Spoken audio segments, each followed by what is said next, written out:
Hi, this is Kerby Anderson. You know, each day we take on the tough issues and provide a biblical perspective to them. The topics we cover are wide-ranging. Apologetics, theology, prophecy, creation and evolution, intelligent design, marriage, family, child-rearing, the millennial generation, friends and society, politics, economics, business, religious liberty, the Constitution, public policy, foreign policy, military policy, tensions in the Middle East, abortion, homosexuality, pornography, sexual ethics, media, technology, history, and America's godly heritage. We talk about anything that affects your faith, your family, or your freedom. So don't go anywhere, because Point of View starts right now.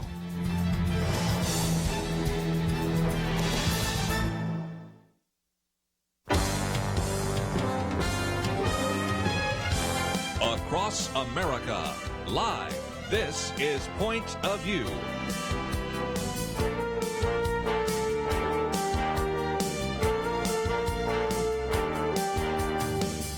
And now, Kerby Anderson. Thank you for joining me on this Tuesday. We have certainly a lot to cover today, and we're going to be hearing from a number of guests over the next couple of hours, but I thought I might start with something fun, because a lot of what we're going to be talking about today is the coronavirus as well as the pandemic.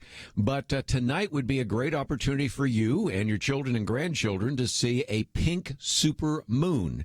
And so that will be kind of fun. And again, I won't completely nerd out here as an individual that has a couple degrees in science, but the bottom line is that the moon doesn't have a perfectly circular orbit around the Earth. Sometimes it can be as far away as 252,000 miles, but tonight it will be as close as 221,000 miles, which means it'll be 14% bigger, 30% brighter. So first of all, we have a supermoon, which will rise in the east and set in the west. And because of that, you will have probably the brightest will be later at night, but nevertheless, that is the case. But as it comes up, it will also be quite pink this time. It will have kind of this pink-orange hue, because when it's lower in the sky, the longer wavelengths, those would be the blue wavelengths, are filtered out by the Earth's atmosphere. So if you've got a camera or even an iPhone or something like that, you might want to take a picture if you have an ability to see where the moon is rising on the horizon. And, of course, there are all sorts of people talking about its significance, that it means the flowers will grow, or if you're a pessimist, it is a harbinger of the end of the world. I don't believe any of it. It is just a fascinating kind of astronomical opportunity for us tonight. And it looks like we'll have clear enough skies that we'll be able to see it. So anyway, I just thought I would add that as something as you find yourself sheltering in place. You say, is there anything we can do? Yeah, you can just go outside, look to the east, and you'll see the moon, of course, eventually to go overhead. And so if you get up later at night, you can do that as well. Many people think it will be much later, and I think I've heard some people say like 3 in the morning is probably the best time to have its fullest and brightest. But nevertheless, whenever you can, it will be great. Let's, if we can, give you an update. You might remember that last week we did have a chance to talk with one representative in the Texas House, one representative, actually a senator from the Texas Senate. And then we also spent some time talking with Liam Jamison about what were some of the opportunities that have surfaced as some of these abortion clinics have closed down. We've also talked about the need to really reach out to the poor and the underserved. And so that's why it just seemed so appropriate to bring back to the microphone Jody Mow, who is a certified health coach, a speaker, national marketing director, spent 14 years on the board of Downtown Pregnancy Center, is the chairman of the board for Lifesavers Foundation. We have information about them on the website. Of course, we had her on last November when they had that banquet, which I was fortunate enough to attend. If you're not familiar with Lifesavers, we're going to talk about they have a resale store. They have a pro-life mobile sonogram unit for women. They have the doctor spot and much, much more. So, Jody, thank you for joining us once again here on Point of View. Thank you, Kerby. I appreciate being invited. Let's, if we can, first of all, for some of our listeners that maybe don't remember everything about Lifesavers, talk about the full range of your services. And then we want to talk about how some of our listeners can actually help you out and participate in one way or another. Awesome. Yes. Well, we started back in 2004. We actually got our 501c3 tax-exempt status in 2005. So this is our 15th year in operation. we do have a full range of services for women and children. We have a resale store in Richardson called the Lifesavers Upscale Resale. And over these past 15 years, we've seen over 13,000 women. We provided, $750,000 worth of merchandise to single parents and families, to refugees, to anyone facing a crisis of any kind, as well as women who choose life for their children. They can get diapers for a full year for their baby. They can get a pack and play, a car seat. And we do this through the voucher system with various pregnancy centers throughout the Metroplex. And we are thrilled to be able to provide this through the sales of merchandise through our resale store. So we've also provided over 6,000 clients through our mobile sonogram program, which we are rebranding and relaunching very soon. We thought it was going to be in April, but nobody knew that the coronavirus was going to attack our nation. Right. But we are going to be working with Pregnancy Resource Center of Rockwall, and we're going to be concentrating our efforts with our mobile unit in the southeastern quadrant. There's just no services for women out there, and we'll be providing free sonograms and prenatal information to women who are, in a crisis. And then we also provide the means, the help for women who do choose life through our resale store. We also have the Doctor Spot, which is a mobile medical pediatric unit. And in fact, they're out there today in Pleasant Grove at the Inspired Vision Compassion Center. It's a big food bank down in that area of Dallas. They see over 1,000 families per day, and a lot of them bring their children, since the children are all out of school. Of course. So we are able to see them for medical needs. And I talked to our nurse practitioner, Vicki Phelps, who is a fabulous person and just committed to helping these kids during this time. And she said they're out there today. They've already seen 2 children. And over these past few weeks, where our goal really is to keep kids out of the emergency room and these families. So we're providing medical care to kids who don't have any other resources. And so it's been a blessing that we have these mobile medical missions out there even right now. Well, let's take a break, and when we come back, we'll talk a little bit more about that. But let me just mention that, first of all, we have a link to lifesaversfoundation.org. So that's where you can find out a little bit more about some of the things we've talked about. Matter of fact, they had an event that was supposed to be at the Dallas Country Club that's been postponed. But as we get closer to that, and if indeed that takes place, we'll certainly give that announcement. Have information about the Doctor Spot, the upscale resale store, a variety of other things. And in addition to that, we also provide a link to both the Twitter page and the Facebook page so that you can follow some of the things that they're talking about here today as well.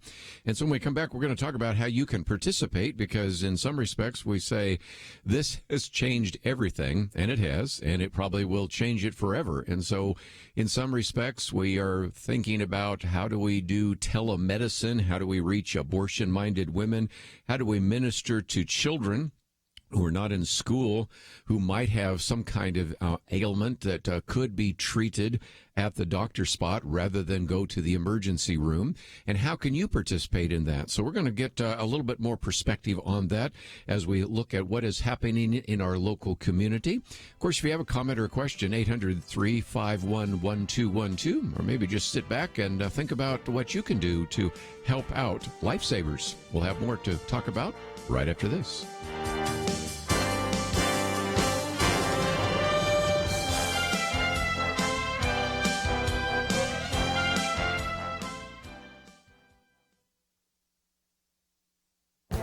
This is Viewpoints with Kerby Anderson. A recent research paper concluded that first responders are more likely to die by suicide than in the line of duty. The Rudman White Paper on Mental Health and Suicide of First Responders is a chilling look at the sobering statistics of the lives of men and women who protect us each day. The paper explains that police and firefighters, when compared to the general civilian population, are at a heightened risk for depression, post-traumatic stress disorder, and suicide. We should remember that people in these professions have front row seats to the horrendous aftermath of natural disasters, terrorist attacks, and violent domestic disputes, traffic accidents, and more. In fact, one study concluded that police officers witness 188 critical incidents during their career. No wonder their rates of PTSD and depression are as much as 5 times higher than the rates within the general population. Another reason for suicide is the reality that so many first responders have prior military experience. That means they are piling onto their career more incidents after already having a previous career rife with trauma. They may be strong, brave, and resilient, but they are only human. Another concern is the unwillingness for men and women in these professions to seek help. Often they want to avoid the shame and stigma that might come when they ask for counseling. And these same barriers often prevent families from talking openly about the suicide of a loved one. One obvious solution is to break the silence that surrounds this issue of first responder mental health. That is why I wrote this commentary. We need to support our first responders and ask them to get help so that they can continue to keep us safe. I'm Kerby Anderson, and that's my point of view.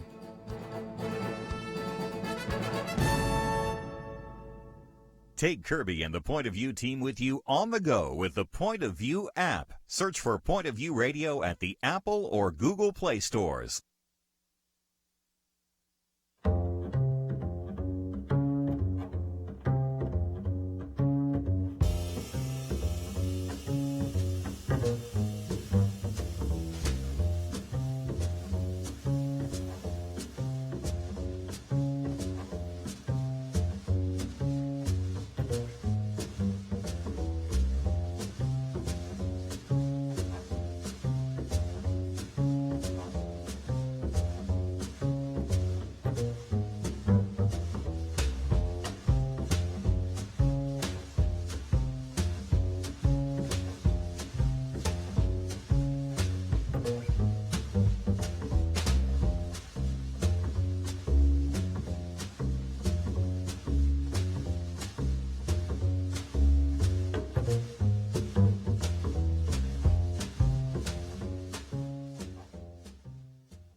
You're listening to Point of View, your listener-supported source for truth. Continue our conversation today with Jody Mow, who is the board chair of Lifesavers Foundation, and we have a link to lifesaversfoundation.org.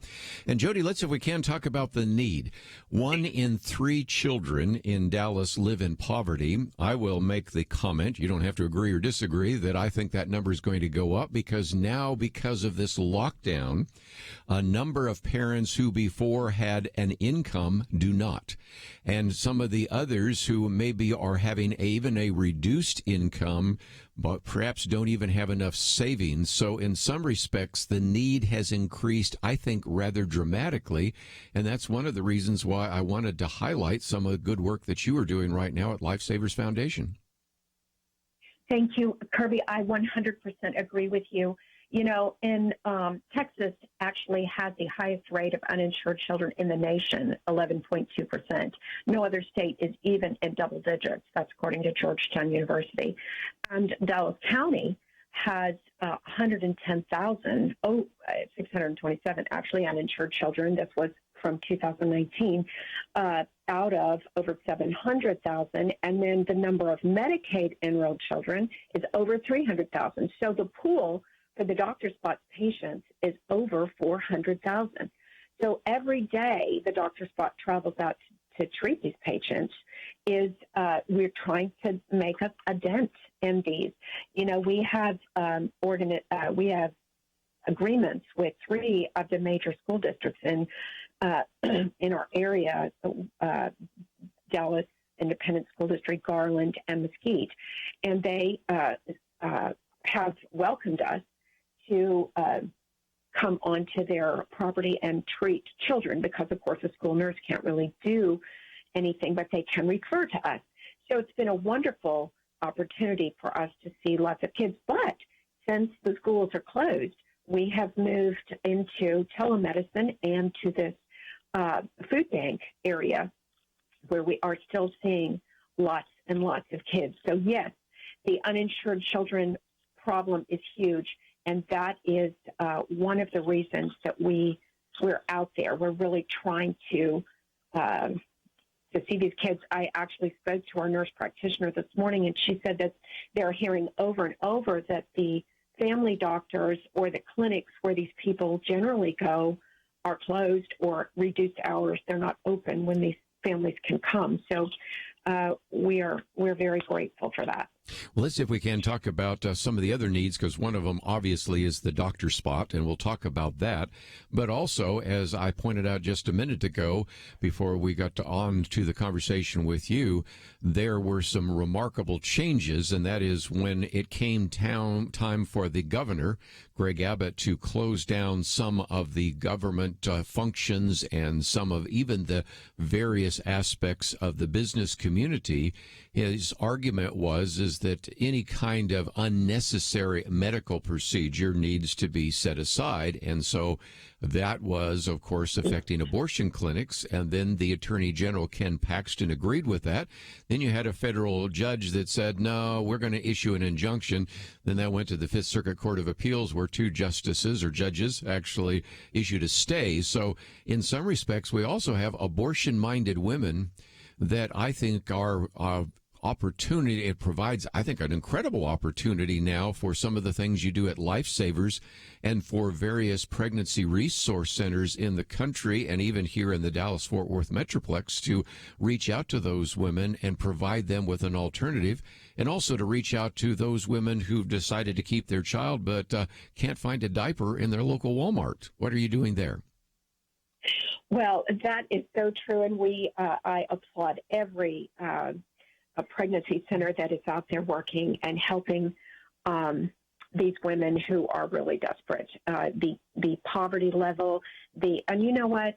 Babies are continuing to be born. It is amazing. We have had calls for 6 or 7 car seats this week. Oh, so-and-so is at the hospital having their child, and they've got to have a car seat right now.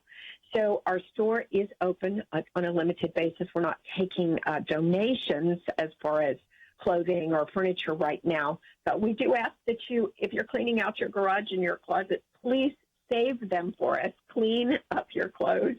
When we open, we're going to really need merchandise and run them through the dryer.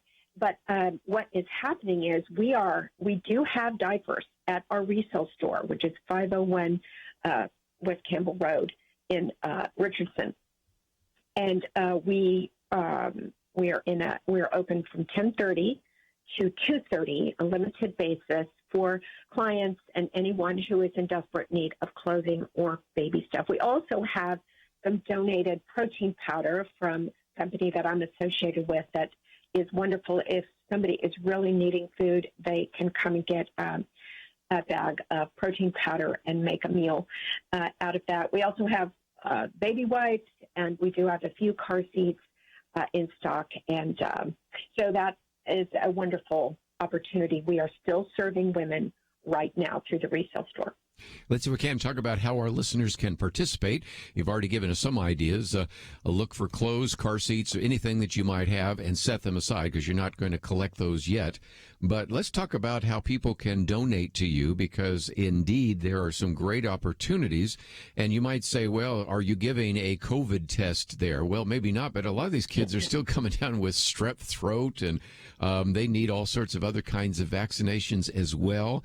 And, of course, if you can find one of them that maybe needs to go to an emergency room, you can send them on. But you're actually right now providing a service that you would normally hope would have been provided at some of those clinics, but because some are closed down, some are actually having reduced hours. What can we do right now to support Lifesavers Foundation? Well, we would be so grateful. Of course, we've had to delay our spring event, actually supposed to be yesterday, with Allie Beth Stuckey. She's a wonderful conservative millennial. She's an amazing speaker. And we are looking at possibly doing an online event or a live stream. So that is coming up in May, and we'll let you know how that all rolls out. Everything's new now, right? Yes. The other thing people can do is go to lifesaversfoundation.org and just click donate. You can find all about us. If you click donate, there's a lot of options there, and any amount would be wonderful right now for us as we're out there really trying to minister to children. We're on a mobile mission trip every single day right here in our county. You don't have to go to the border. You don't have to go overseas. Right here in Dallas County, we have astounding needs. And as I was just talking about a number of children who are in dire need of medical care or even of diapers. Can you imagine having a newborn and no diapers? Not a good plan. Okay. So we are really trying to provide for these young moms, these single moms, even for families. And we would love it if you would go to our website, lifesaversfoundation.org, click donate. And again, we have all those links there. And again, as you get a little bit closer to that event in May, of course, we know Allie Beth Stuckey used to be one of the people around the round table here at Point of View. And so you'll have a chance to hear her and also support Jody and the good people there at Lifesavers Foundation. So again, it's lifesaversfoundation.org. And especially right now, I think there's a critical need for the doctor spot, which is providing all sorts of care for individuals that simply can't sometimes even find it in some of these clinics, and are located near some of the food banks and other things. So if you'd like to know more, and maybe even in the future, we're going to come out of a lockdown one of these days, and if you'd like to even serve with them as a volunteer, you can check out all of that as well. So we have a link to the website, we have a link to the Facebook page, and also the Twitter posts. And so, Jody, appreciate the good work that you have been doing all these years. First, of course, with the Downtown Pregnancy Center, and now, of course, with Lifesavers Foundation. So thank you for joining us today here on Point of View. Thank you so much, Kerby. God bless you. We are going to take a break, and when we come back, I'm going to spend just a little bit of time talking about some of the facts and figures on the coronavirus and the pandemic. We have posted a couple of articles about that. And then next hour, we'll be talking with the author of Confessions of a Proverbs 32 Woman, who's really kind of a comedian and in some respects has brought a lot to the table in terms of just maybe lightening the conversation. And then in the next hour, we'll have our good friend Lee Strobel. He is the author, of course, The Case for Christ and all sorts of other books, including The Case for Hope. I thought we needed some hope, first of all, because of what is happening right now. And most importantly, we're going to talk with him a little bit because we're heading towards, of course, Resurrection Sunday. So I want to get some of his thoughts as well. So I hope you'll join us for the entire 3 hours today. And we will come back and spend a little bit of time just giving you an update on some of the facts and figures and statistics related to the pandemic. And I'm sure as I go through some of that, you will say, I didn't know that. It's all the more reason to go to the website, pointofview.net, and find some of those articles I'll be quoting from. We'll be right back. We are surrounded by heroes, people willing to sacrifice for the good of others. We see it today in our hospitals with doctors and nurses putting themselves in harm's way to treat the victims of a worldwide pandemic. We see it in our civil servants still working on the front lines, protecting us. There are heroes in our grocery stores and pharmacies, welcoming us in, cleaning carts and doors. Don't look past them without saying thanks. And countless others keeping our computer networks running, driving trucks and vans, bringing our communities needed supplies. There are heroes all around us, and heroes right here listening. Last week, you stepped up in a big way to vote liberty over tyranny, to invest in truth. You became Truth Team members, and in our eyes, you're a hero. From all of us, thank you. You made a difference. And in case you missed out, you can still join us at pointofview.net/team and 1-800-347-5151. Thank you for being a hero. Point of View will continue after this.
are listening to Point of View.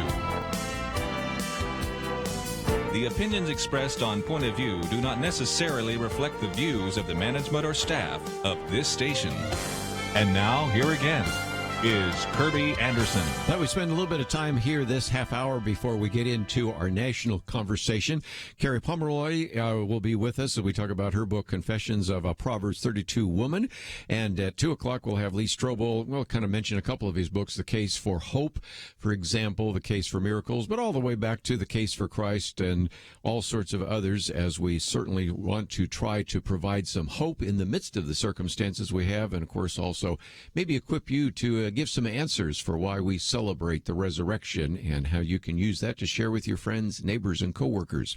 Obviously by distance, but, we still have Facebook and Twitter and all sorts of other opportunities to do that. Not to mention, the phone still works, by the way. You can actually call people and talk to them. And, of course, even you're out walking, as long as you keep some distance, you can talk to people. So there are just a number of opportunities that we certainly can talk about. But let's get into this. I want to give you one fact or two that maybe are hopeful, one that's a little more concerning, and then try to get into some very interesting statistics that Bill Bennett, the former Secretary of Education drug czar, and Seth Liebstrom, who actually is a fellow at the Claremont Institute and an individual who's been researching this, have come up with some kind of statistics that you say, why aren't those in the mainstream media? Well, I think we know the answer to that, but we'll get to that in just a minute. Let's start with something that's a little bit more positive. This one comes from Breitbart, which points out that the number of people hospitalized across the United States is reportedly only a fraction of what health experts predicted just even a few days ago, and certainly an even more of a fraction of what was predicted about a month ago. The new coronavirus hospitalizations, even in New York, dropped by about 75%. Interesting enough, 4 days ago it was at 1,400, then on Sunday 358. So that is an encouragement. An aide to Governor Cuomo in the state of New York reportedly indicated that projections are now showing that New York is unlikely to need the 110,000 hospital beds as was previously thought. And then you go into some of the numbers that come from this aid, which basically, if you look at all the factors and the models and those kinds of things, I'm jumping to the bottom line here, but you can read this article in its entirety. They conclude that this means the new projections for the number of hospital beds needed in New York are between about 70 to 80% lower than were originally estimated. And so that is kind of intriguing because some of this comes from that original model from Imperial College. You might remember a couple of weeks ago I said, I don't think this one is even close to accurate, but that model was predicting 2.2 million deaths in America. Not happening, by the way, not even close. But the more recent figures, even those seem to be too high. These come from the University of Washington, which is the Institute for Health Metrics and Evaluation. Some people refer to that as the Murray model, but whatever. Even there, they're saying while tens of thousands are hospitalized across the United States due to COVID-19, the numbers are a fraction of what experts predicted just a few days ago. The main reason appears to be that the projections were already off the day they were released. Now, I'll get into this maybe a little bit later, especially when we get into the national hour, but I just wanted to at least point out that if you're looking for glimmers of hope, even in the hotspot of New York and New York City, that is an improvement that's rather dramatic, and I think in some respects illustrates again that those models were way off. Also, of course, part of the problem is what Victor Davis Hanson said was the Eeyore syndrome. He has a different way of saying that than what I did. I pointed out just yesterday that if you're a pessimist, you live in a wonderful world because it's one of those heads I win, tails you lose. Because if you predict that the numbers are high, and they are high, see, I win. I just told you that it was going to be a disaster. If they are low, well, then I still win because I say, well, but social distancing really worked. So there's no way that the pessimist can lose. And there's a lot of ways that the optimist can lose because if indeed you already look at, for example, I love this one from the Boston Globe, President has blood on his hands.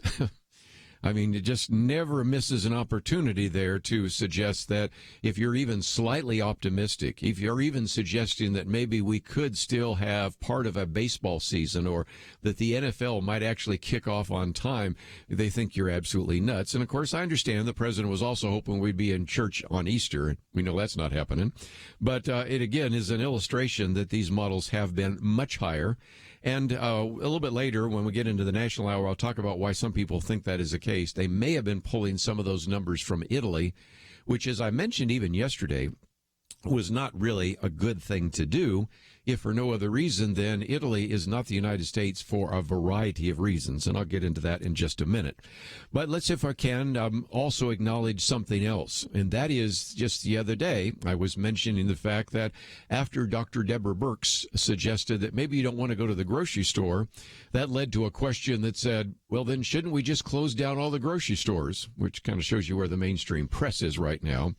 But some of that might happen because my second article we've posted here is that some of the major supermarket chains are beginning to report a few individuals that have been working in the grocery store that have died. And that's led to store closures and even greater anxiety among grocery workers as they find themselves almost on the front lines, which they didn't really sign up for. I mean, if you go into law enforcement, as I talk about today in my First Responders Viewpoints commentary, or if you go into healthcare, as again I allude to in my Viewpoints commentary, you kind of know what you're signing up for. But here you have individuals that are simply saying, I wanted to work at a grocery store. I didn't expect that. And, of course, one of these workers at a Trader Joe's in New York, interestingly enough, as well as a greeter in Maryland, and two Walmart employees in Chicago have died. And so you're starting to see that some of these people either are dying or actually contracting the disease and have to stay home. And so it's quite possible that some of these grocery stores may not stay open because of that. But as this particular article points out, thousands of grocery employees have continued to work. Even so, and so that's a concern. And some of the people in the grocery store industry say that the rise of worker infections and deaths will have a ripple effect on the grocer's ability to retain and add new workers. Imagine if they're saying, well, we've lost some workers, so we're hiring at the local grocery store. How likely are you to say, I would like to do so, especially when, as we have pointed out in the past, they meet people every single day, every single hour, and aren't wearing masks or gloves. Now we're putting up some of the protective plexiglass sneeze guards at the cash registers and things like that, requiring customers to stand 6 feet apart.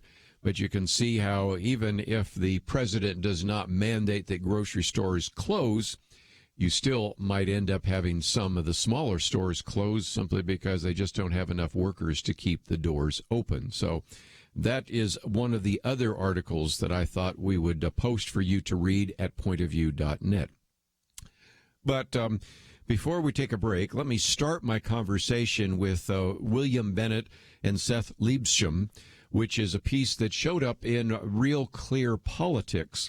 And they point out that, as you know, the coronavirus, if you catch it and get very sick, is a terrible thing to go through, and you might even die. The virus and the fear of it are sorely testing our medical capacity in some places. But now, this is what we're going to spend some time talking about after the break. He says, do you know the odds of any American getting the virus? And I love it. Bill Bennett says, you know, one would think that number is easily known or available. And he said, it's not. A lot of digging into various municipal data portals reveals, based on the population tested, that rates can vary from, at most, 0.8% in New York City to 0.02% in Phoenix. And so when we come back from the break, I want to talk about what are the chances of your recovery from the coronavirus. And if you have gone to the sick map that has been produced by Johns Hopkins, we're almost at 300,000 people that have recovered from COVID-19 worldwide. But let's look at the numbers here in the United States, because in some respects, the recovery here in the United States, now that we have a fair amount of data to work with, a couple of weeks ago we didn't. We had a small sample size. Have a much larger sample size now. That is the case.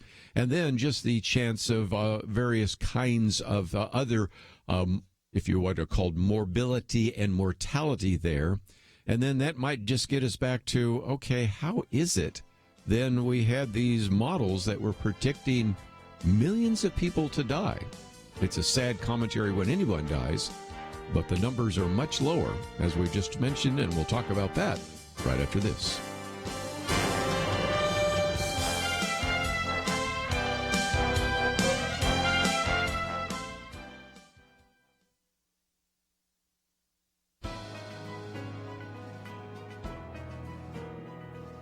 Welcome to the First Liberty Briefing. I'm Jeremy Dice. You've heard me refer to Mikey Weinstein and his deceptively named Military Religious Freedom Foundation, or MRFF, on this program more than once.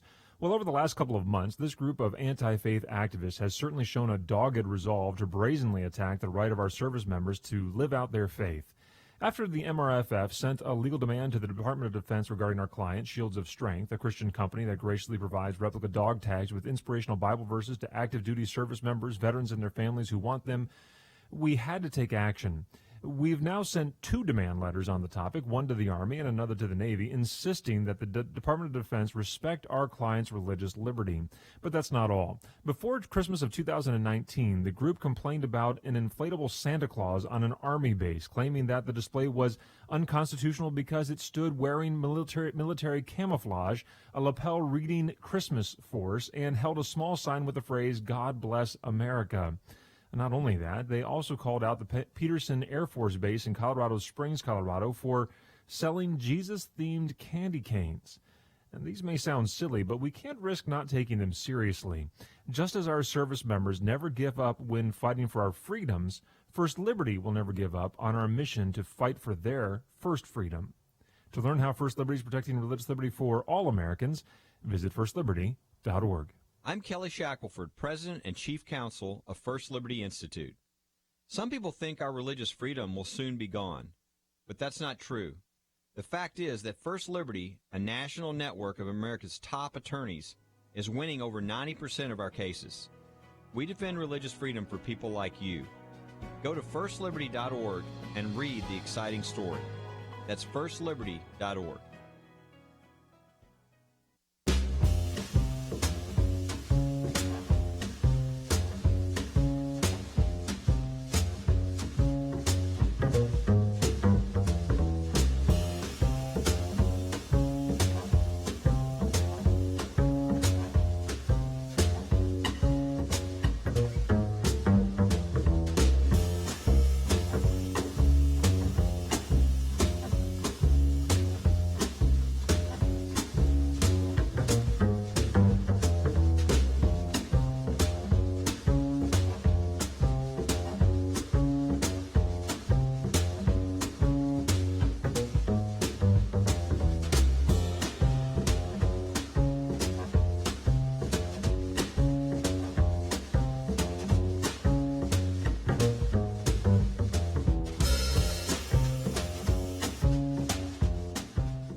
Now, back to Point of View, your listener-supported source for truth. And for a few more minutes, let me just again mention from this piece by Bill Bennett and Seth Leapstrom that they are talking about the fact that some of these numbers just are difficult to come up with. And again, based on the population tested, looking at these municipal data portholes, come to the conclusion that 0.8% in New York City, 0.02% in Phoenix.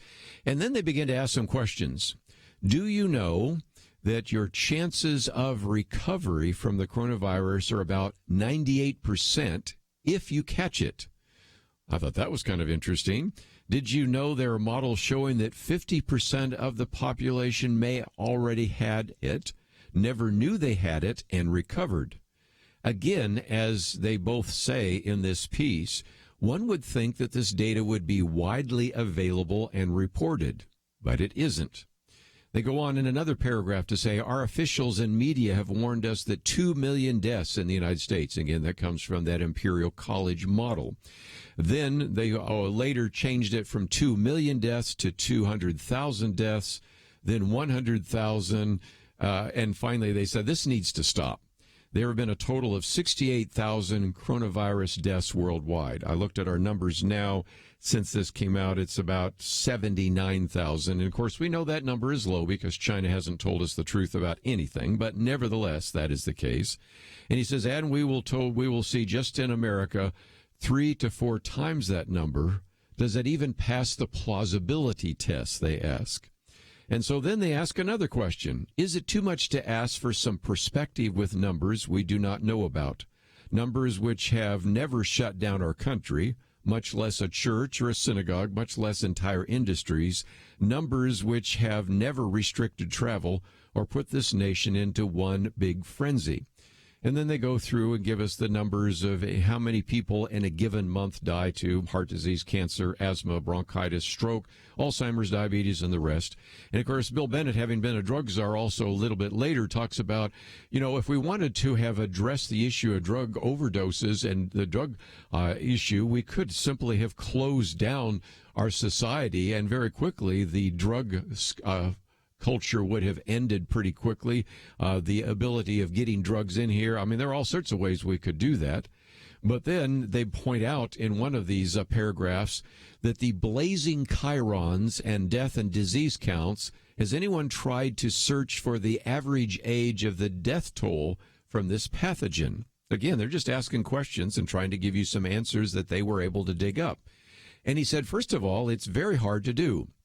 Though we are told the virus more maleficently affects those over 65 and is worse with each year of age.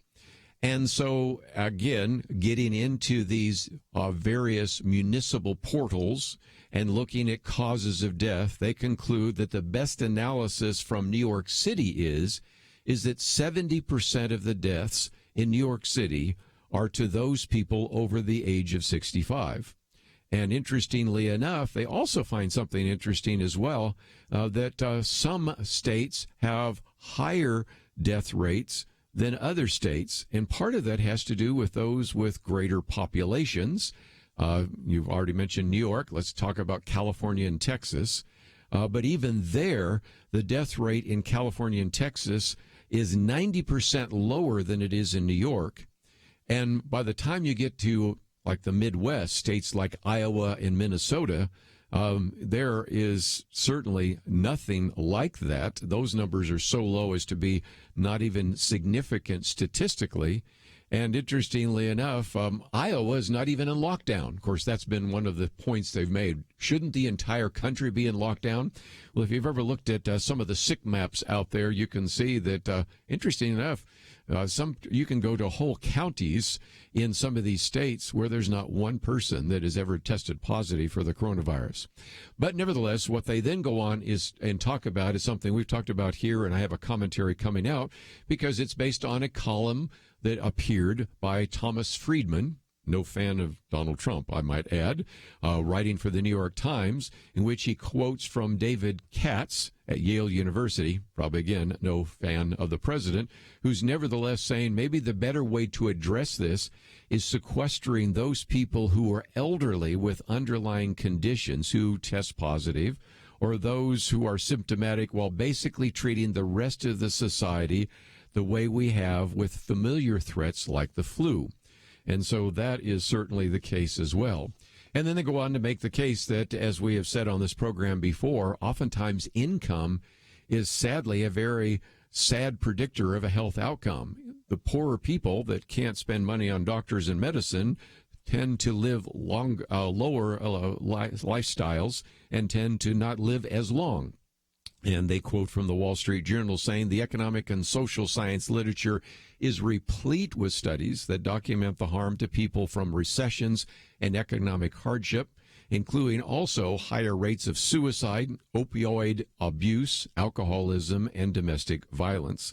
And so those are just a couple of points that they make in their piece. And I'm going to go into that in more detail a little bit later.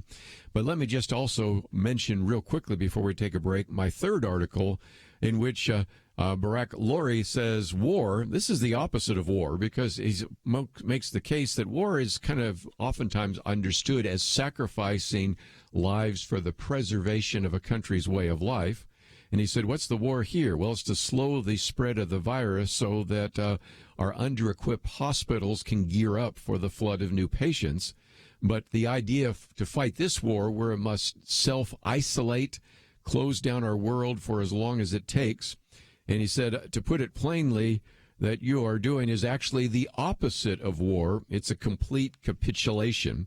And so he says it begs the question, what is the purpose of war? Well, the answer is to defend a country's way of life and its values. And he says, when we talk about this war against the pandemic, it's just really the opposite of war. And, of course, they also, in this particular column, point out that other than maybe President Trump, virtually no one else discusses the economic destruction of the country, nor the possibility that every day propels us further into a point of no return. No one discusses the immediate impact upon the lonely, the suicidal, the impact on children and the elderly and a variety of others. And no one considers how the lack of food, suicide, and other diseases, violence, and general poverty will foster depression and desperation and crime. So, again, a third article I wanted to make available to you. And if you, even in this hour, said, I'm hearing all sorts of things on Point of View that I hear nowhere else, one of the reasons why we, from time to time, as we did last week, came to you during our Truth Team is to say we think we would be remiss if we didn't ask you to consider what you might do to support this ministry. We are dependent upon your financial gifts. We are a listener-supported ministry, and if you can help us out, that pledge line number, even as we go to a break, is 800-347-5151, 800-347-5151. Even if you just like make a one-time gift, just say, hey, I kind of believe in what you're doing, or you gave me some information I'd never heard before. That's what we want to try to do here. So go to the website, pointofview.net, or you can give us a call, 800-347-5151. Many of our staff actually are, again, practicing social distance, so they have the office phone at home. And if the phone rings, they'll pick it up, and they'd be glad to talk to you and are waiting for your phone call. So your gift will be greatly appreciated. And if you want to join us at the Truth Team level, as we mentioned last week, for as little as $1 a day, $30 a month, $360 a year, you become a Truth Team member. You receive the Outlook magazine. You receive a book that just came out by Joel Rosenberg, and this flash drive that just has lots and lots of great material, some of the best programs on Point of View.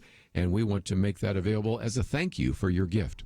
Let's take a break, though. We have many of these articles on the website, and you can click on the banner that says Join Now. And after the break, we're going to talk about Confessions of a Proverbs 32 Woman.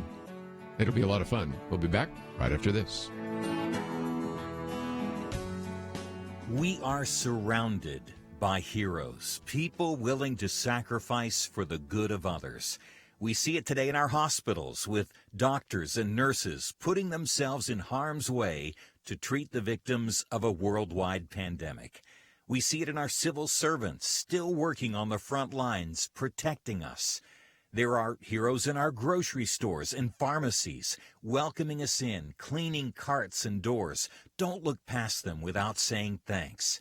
And countless others keeping our computer networks running, driving trucks and vans, bringing our communities needed supplies. There are heroes all around us, and heroes right here listening. Last week, you stepped up in a big way to vote liberty over tyranny, to invest in truth. You became Truth Team members, and in our eyes, you're a hero. From all of us, thank you. You made a difference. And in case you missed out, you can still join us at pointofview.net/team and 1-800-347-5151. Thank you for being a hero. Point of View will continue after this.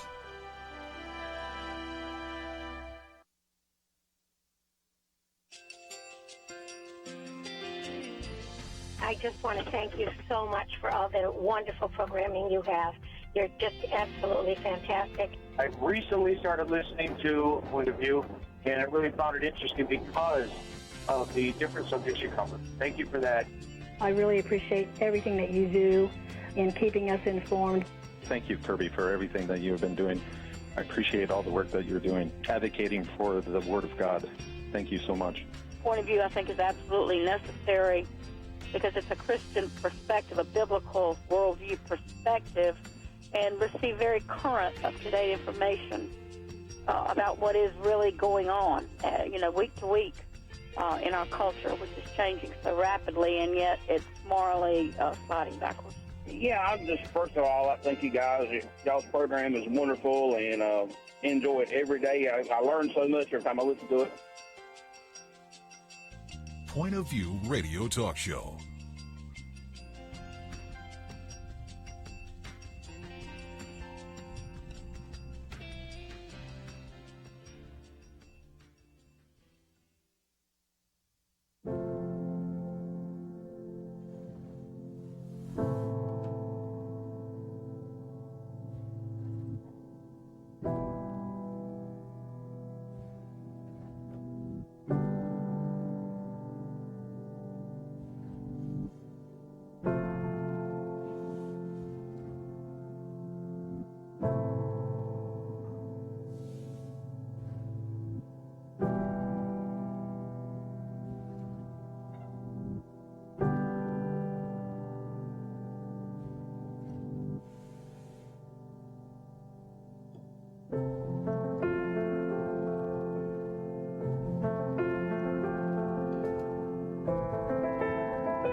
Hi, this is Kerby Anderson. You know, each day we take on the tough issues and provide a biblical perspective to them. The topics we cover are wide-ranging.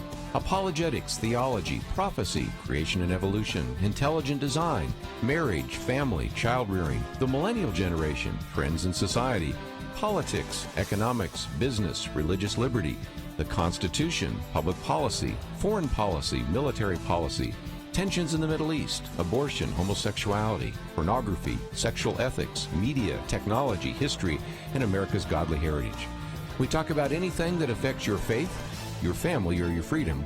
So don't go anywhere, because Point of View starts right now.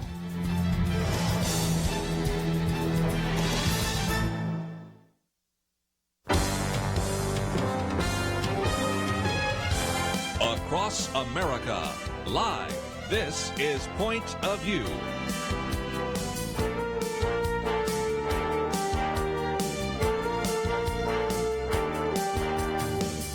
And now, Kerby Anderson. Thank you for joining me this Tuesday. We have certainly a lot to talk about over the next couple of hours. Just a minute, we're going to maybe add a little bit of laughter to your life. You might even remember our conversation yesterday with this one couple that had been through so many difficulties. They said how important laughter was. And so in just a minute, I'm going to ask some of you women if you're a Proverbs 31 woman or a Proverbs 32 woman, and that'll be clear in just a minute.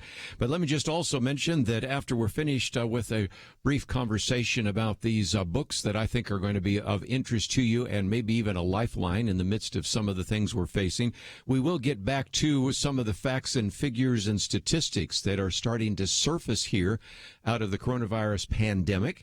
We'll look at the fact that in some respects things look a little better than we would have expected based upon some of those models. And so we have posted a number of articles that you can read on the website pointofview.net. And then just as a program note, let me mention that next hour we're going to have Lee Strobel with us.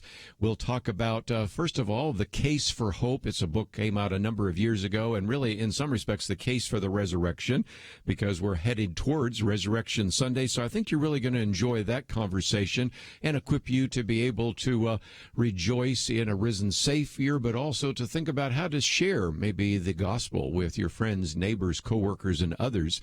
Even if you can't always meet them face to face, of course, there is a telephone and there is the internet, and so there's some opportunities as well. But I thought you might enjoy a couple of books that have come out that you would really enjoy. Confessions of a Proverbs 32 Woman, as well as a set of devotions based on that. She rises late and her kids make her breakfast. And these, interestingly enough, come from Kerri Pomarolli, who is, of course, a stand-up comedian and has worked with Jay Leno and Jim Carrey and a variety of others. She's been on The Tonight Show, Comedy Central, and a variety of others. She's a popular TV host, actor, celebrity, also currently writing films for the Hallmark Channel. Thought you'd like to know about that. And a very prominent Christian in Hollywood. And Kerri, just thank you so very much for joining us today here on Point of View. Hey, good morning, or good afternoon. I don't know what time zone you're in. Well, we are in all the time zones from Florida and Maine, which I think at this particular hour would be 2 o'clock, all the way to Alaska, which would actually be even later than you. So I think you're in California right now. So some are morning, some are afternoon. Depends on where they're listening. I put the clocks away in my house. I don't even know what week it is anymore. Yeah, with this, and let's talk about that for a minute. But I don't know. Yeah, with this pandemic, that is, first of all, I was just thinking about that. Of course, you have been a stand-up comedian. You know, not a lot of stand-up right now anybody's doing. And, of course, that has changed everybody's life. But, again, it's sometimes, that's why I start the day by saying, thank you for joining us for this Tuesday, because I have a lot of people say, I don't know what day of the week it is, because it's changed our life, hasn't it? I just put my day pajamas on, and then at night I put my night pajamas on, and then I look at my toothbrush, and I'm like, maybe I should use it, maybe not. I don't care. When I looked at this interview today, I'm like, please, God, let it be audio. Please, God, let it be audio. You don't want to see how homeless I look. I think it would kill the buzz of the comedy. First of all, I would encourage people to watch some of your YouTube videos and things like that, because they'll have some fun. Let me just mention, first of all, these two books are published by our good friends at Harvest House, and I think you will have a great time reading through those. And they came out last year, so you might be able to find them in your local bookstore, but we have links to, first of all, your website so that people can follow you and the book. And I thought I'd just pull out a few there. One of those, you talk about about Groupon, and of course I've seen some of your YouTube videos where you say your family has kind of mastered this idea of Groupon and coupons and things of that nature. And so tell us that story, because if nothing else, you decided to get yourself in a jazz class. That didn't work out so well, did it? Well, I was raised with a family that had Sunday dinners at Costco eating free samples. Yes. So, I mean, we never pay retail. And when we would go to the buffet and I was 19, my dad would be like, she's 11. She's 11. Like, don't get the salad. Like, we were the masters. Like, my mother's shampoo collection is all Holiday Inn. So, I mean, my whole life was frugal, frugal, frugal. Yes. So I wrote a chapter just because it's on Groupon. I think we can all agree we don't need to buy it. Like colonoscopy, probably not a good idea on Groupon. So there's a certain age where my body doesn't need to do things anymore, like ride a horse or take a jazz class. Like, I think we need to let it go. And so I wrote a whole chapter about, I took this jazz class and all the girls in the class looked like I could have given birth to them, but I didn't have the guts to leave. So it was a really bad I Love Lucy episode of sticking it out for an hour just because I'm stubborn. And I did have like the parachute pants from 1989, which I think are back in style now. But I think I wanted to write a book that would make people laugh out loud, but kind of tie it into some biblical lessons, because I think God has a really great sense of humor when it comes to us and all of our adventures. Yes. Well, let's talk about that for just a minute, because a lot of people are going, Proverbs 32. I think there's only 31 chapters in there. And, of course, you have a quiz at the beginning. Are you a Proverbs 31 or 32 woman? Talk about that for a minute.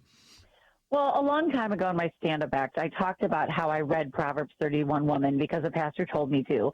And I said, Pastor, this does not speak to me. I don't plow and I don't rise early.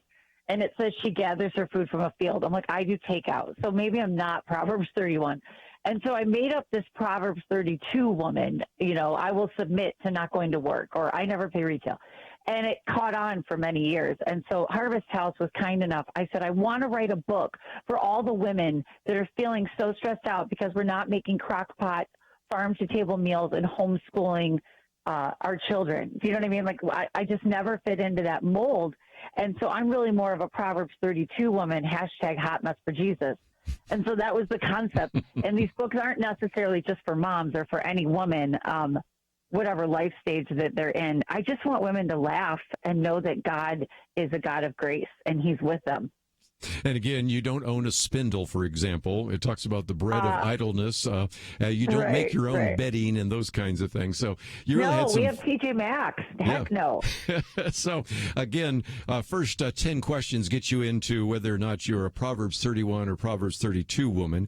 And in some respects, that's kind of the goal of the book, to obviously have people laugh. But even in the midst of this, you give recipes and suggestions. So it isn't just a joke book. It has a lot more to it than that, doesn't it? I really hit some hard subjects. I mean, the best compliment people have been giving me is they're like, oh, I laughed, I cried, I laughed.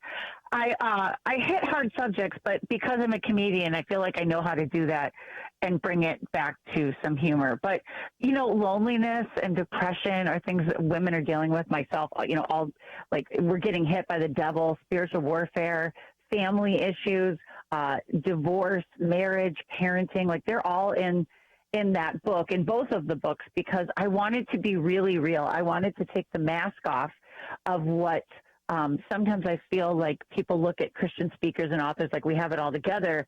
And I certainly don't. So I think my gift to the reader is to make them feel better about their journey. Sure. Because we're always telling women that they're not enough. We're always telling women that they have to be more. They have to do more. They have to be better. And now in this time, this pandemic, we're supposed to work, cook, homeschool the kids, bathe them, feed. I mean, it's too much. I mean, seriously, I'm like, you can't want a bath and food in the same day. That's just too much.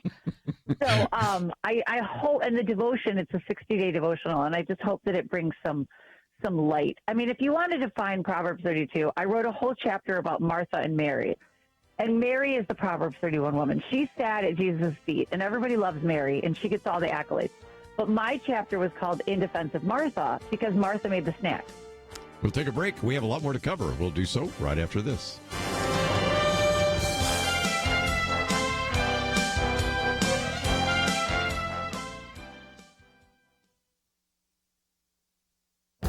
This is Viewpoints with Kerby Anderson.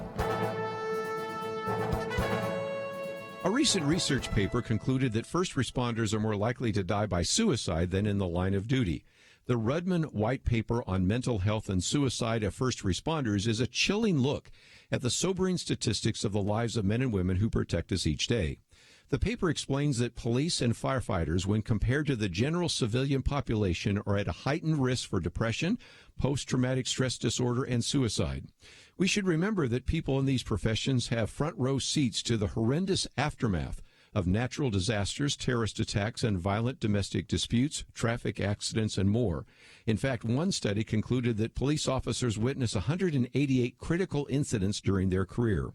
No wonder their rates of PTSD and depression are as much as 5 times higher than the rates within the general population. Another reason for suicide is the reality that so many first responders have prior military experience.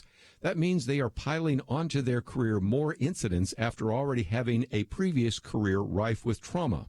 They may be strong, brave, and resilient, but they are only human. Another concern is the unwillingness for men and women in these professions to seek help. Often they want to avoid the shame and stigma that might come when they ask for counseling.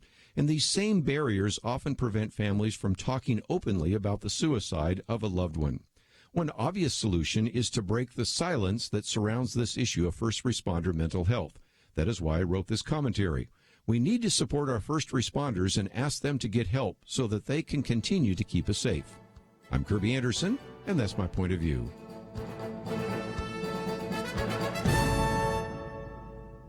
Take Kerby and the Point of View team with you on the go with the Point of View app. Search for Point of View Radio at the Apple or Google Play stores.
You're listening to Point of View, your listener-supported source for truth. We have Kerri Pomarolli with us for a little bit longer and talking about a couple of books.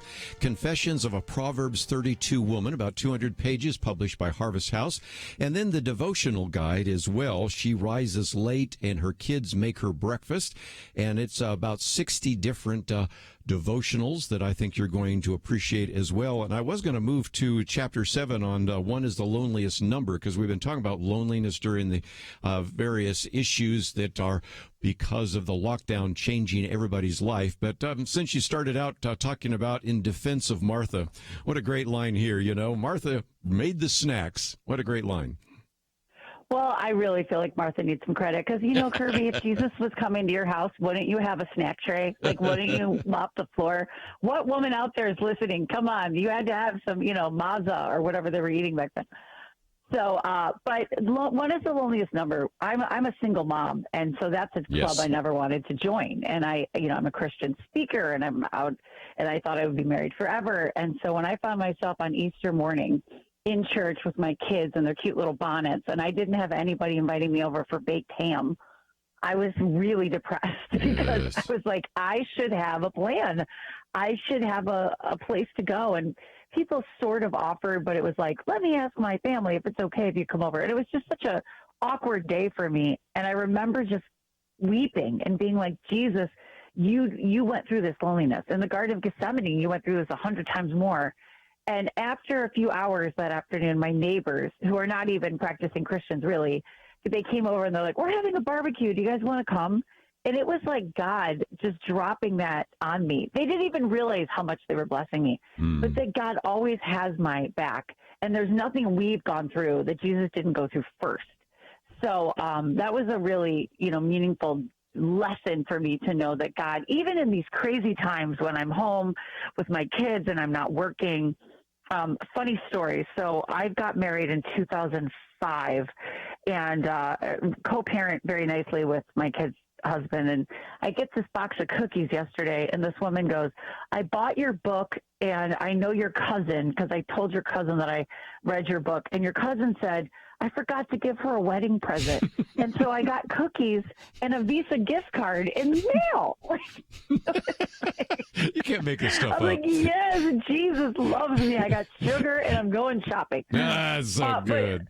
Yeah. I mean, God is good like that. There's nothing that he doesn't see. So anybody who's listening right now in the midst of this crazy, uncertain pandemic, like God has got you. Whatever it is that you need, you can depend on him. It may not be in the package you want it, but, he's got us. Yes.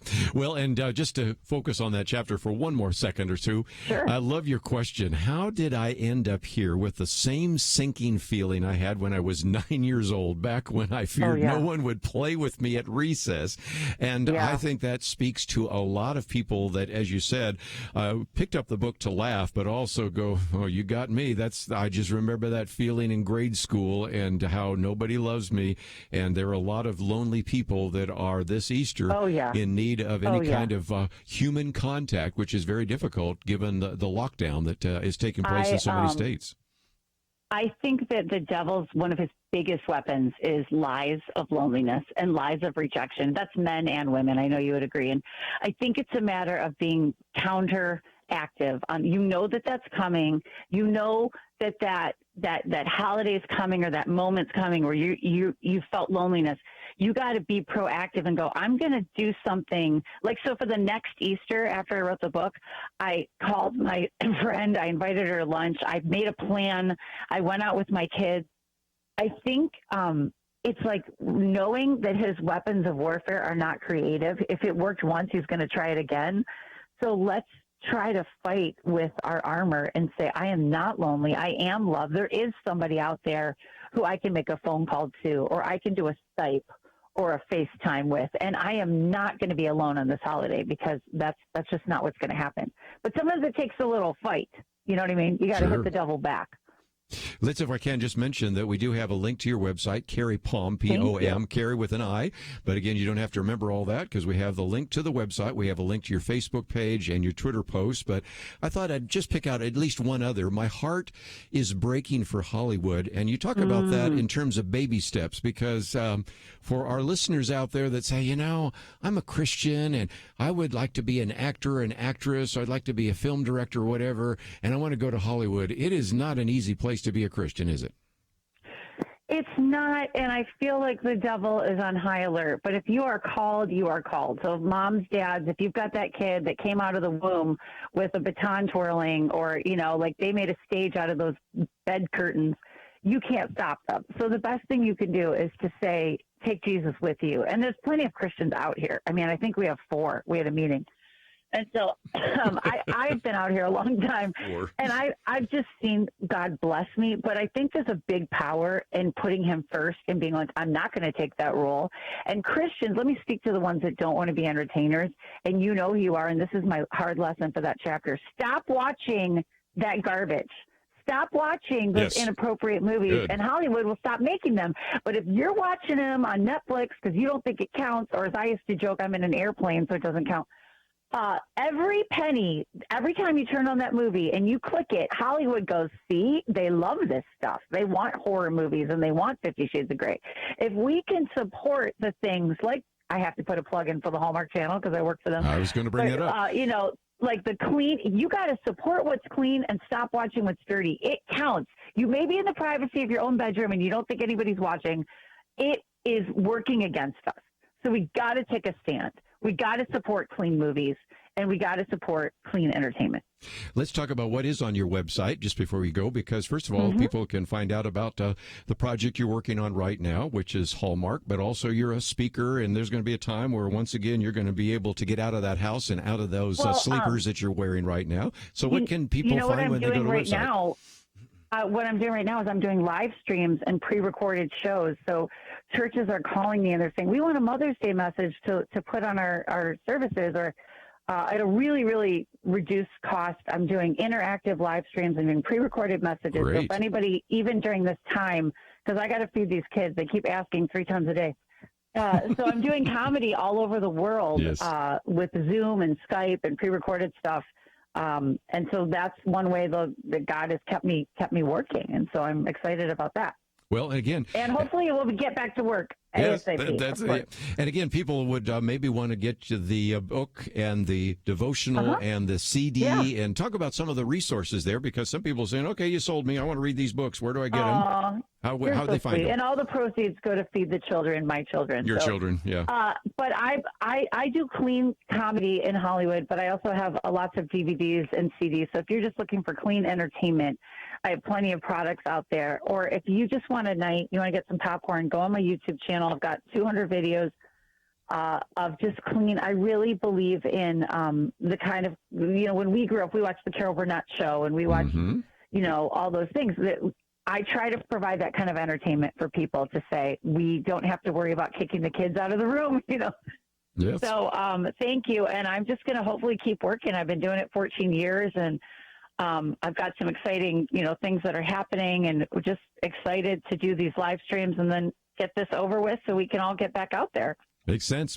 Again, the book, Confessions of a Proverbs 32 Woman, but let me mention the devotional just for a minute, because you're 60 days, and then it has, of course, the verse, it has your commentary, some things to think on, and even a prayer. So, again, these are really 2 books, and I'll hold them up right now for people watching online. Thanks, and Kerby. We also have connection to your website, your Facebook page, Twitter post, and if nothing else, thank you for being light in sometimes a fairly dark place. And Kerri, it's been great to have you on the program. Thank you. Looking forward to the next opportunity. Thank you so much. You have an awesome day. We're going to take a break, and when we come back, we might move from some of the fun and laughter, which you needed to hear. I mean, let's face it, we are all going through some difficult times. Confessions of a Proverbs 32 woman, and then she rises late and her kids make her breakfast, devotions for the Proverbs 32 woman, and there's probably more to come. And, of course, we also have a link to the website so you can see some of the videos and those kinds of things. And if, again, you believe in clean comedy, that's the case. And, of course, she's writing one of the episodes for a Hallmark channel. And when we find out which one that is, I might even identify that so you can go and watch it as well on television. But when we come back, let's get into the issue that we've been avoiding until now, and that is the pandemic. We have some facts and some figures, especially some things from Bill Bennett and a few others that are saying, did you know? And so we're going to play a little bit of the did you know. We also are finding some scientists are trying to figure out the genetic origins of this particular virus and beginning to come to some different conclusions in light of some of the genetic archaeology, if you will, or genetic detective work that is taking place. So we'll talk about that as well. And before we're done today, I also want to talk about this pink major moon. I thought it would be something that you and your kids, your grandkids could watch tonight. But let's take a break. We have a lot more to cover. We will do so right after this.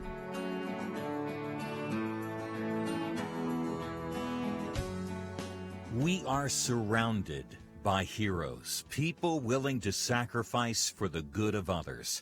We see it today in our hospitals with doctors and nurses putting themselves in harm's way to treat the victims of a worldwide pandemic.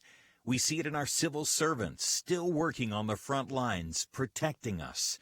There are heroes in our grocery stores and pharmacies, welcoming us in, cleaning carts and doors. Don't look past them without saying thanks.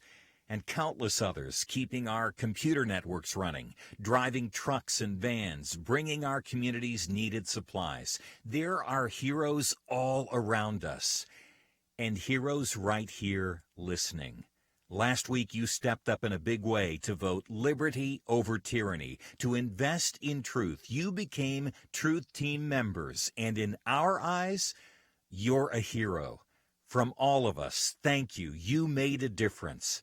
And in case you missed out, you can still join us at pointofview.net/team and 1-800-347-5151.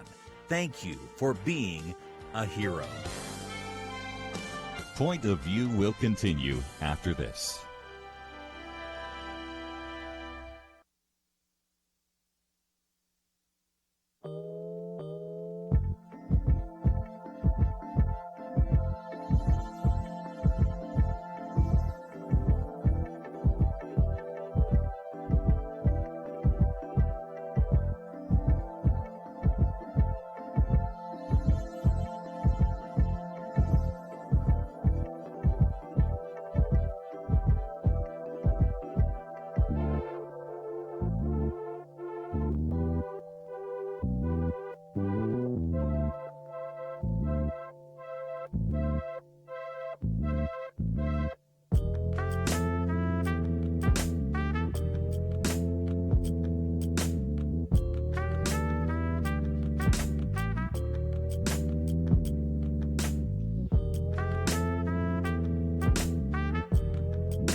You are listening to Point of View.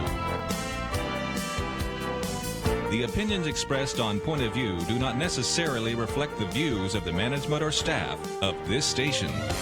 And now, here again is Kerby Anderson. For just a little bit of time, let's, if we can, talk about the pandemic because, first of all, I want to focus on a little bit of the science for just a minute. So if you're not scientifically inclined, just be patient because we're going to get into some of the other facts and figures and statistics. In particular, we've posted some articles about the hospital visitations and the hospitalizations for COVID-19 are substantially lower than were predicted, which actually don't surprise some of us that have been concerned about some of the various studies that have been done. Sadly, we do have some people that have been working in the grocery industry that have died, and so that's one of our other articles, and then one on the fact that what we're doing right now is called a war against a virus, but really it's just the opposite of war. But I wanted to look at something else first scientifically, and that is the geneticists are actually trying right now to figure out where the SARS-CoV-2, which is actually the virus that gives you COVID-19, came from, and they're really beginning to identify that maybe it came from a pangolin, which is sort of an anteater-like species that's one of the more heavily trafficked animals. Now, that's important for a couple of reasons, because in just a minute I'm going to talk about why is it that certain people seem to have a genetic propensity to come down with the virus and others do not. So this isn't just an academic question, although it's also a political question. Did this come from bats? Did it come from the high-level, level 4 laboratory there in Wuhan? Did it come from the wet market? There are some really important issues associated with that politically. But interestingly enough, they have noticed that the traits, the genetic traits so far, of when people come down with COVID-19, that some of the genetic markers there for this coronavirus similar more to what you see in, say, pangolins, not what you see in bats. And so that has been kind of interesting. Of course, we've had some basic research on bat SARS-CoV-2, coronavirus, and those kinds of things. But it is conceivable, I guess, theoretically, that somewhere there is a bat with a strain that is nearly identical to this one in humans. But so far, we haven't found that bat. And in some respects, there certainly is some evidence that indeed this may have come from consuming one of these pangolins, which again illustrates why we shouldn't be eating just anything that's out there in the wild. But one of the reasons why people have started having some questions about whether this arose in the seafood market is a February article that was in Lancet only shows about 2/3 of the patients had actually been to the market, which means that at least 1/3 of them could not be traced back to that.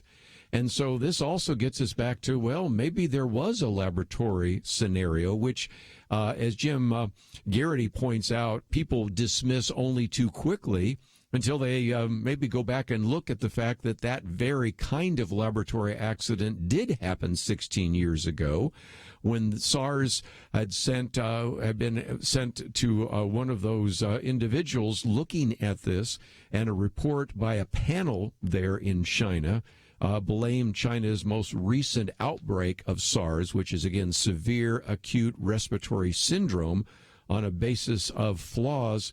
In this case, it was in the National Institute of Virology in southern Beijing. And, of course, this other outbreak, of course, took place in Wuhan.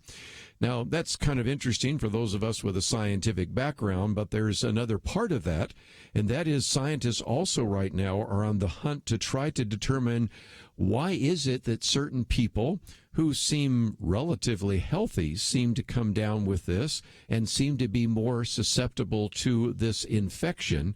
And so they're trying to figure out why sometimes you end up with people that are young or middle-aged that don't have any underlying disorders and appear to be healthy, nevertheless require serious medical intervention or sometimes even die. And so that's why they're looking at this. And one of the individuals looking at this is Dr. Casanova, Jean-Laurent Casanova, and he has discovered and is trying to discover if there's any kind of gene variant that in some respects would help us understand why certain people are more susceptible. And again, you might say, well, that's interesting, but what good does that do? Well, then that would help pave the way for prevention or treatment of this disease and a way to even begin to apply some of the existing drugs that would help with this. So I just wanted to give you a little bit of a scientific background. Two of my degrees are in science, and sometimes the science doesn't get presented. And some of the things that these various medical researchers are doing right now might help provide another very important answer to where it came from and how to treat it. But I thought I would spend just a moment or two, if I could, quoting from this very good piece by William Bennett and Seth Leibsohn. Bill Bennett, of course, you know, was our Secretary of Education, also our drug czar. And Seth actually works at the Claremont Institute. And these individuals have taken some time to dig up some statistics. And the article is full of, did you know? And as they point out, first of all, of course, the virus can get people very sick, and some people even die. But the same questions that I think many of us have, they ask, dug into the data, and came up with some really interesting answers. Let me talk about that. Halfway into their first paragraph, they said, "Did you know that do you know what the odds of any American getting the virus?" They said one would think that number would be easily known or available. It's not. They said a lot of digging into various municipal data portals reveals, based on the population tested, that rates can vary from, at most, 0.8% in New York City to 0.02% in Phoenix. Then they asked some other questions. Did you know that the chances of recovery from the coronavirus are about 98% if you catch it? Did you know that there are models showing that 50% of the population may have already had it, never knew they had it, and recovered? Again, one would think this data would be widely available and reported, but it isn't. They go on in the next paragraph to say, our officials and media have warned us that 2 million deaths in the United States. By the way, that comes from the Imperial College study, which that particular model predicted we could have 2.2 million deaths. Then they say now you have had people say maybe now more 200,000 deaths. Others say maybe 100,000 deaths. And I love Bill Bennett and Seth Leibsohn saying this needs to stop. There have been a total of 68,000 coronavirus deaths worldwide. Now, the current numbers say about 79,000. We know that number's low because China's lying. But nevertheless, he said, are we to see just in America 3 to 4 times that number? Does that even pass, they say, the plausibility test?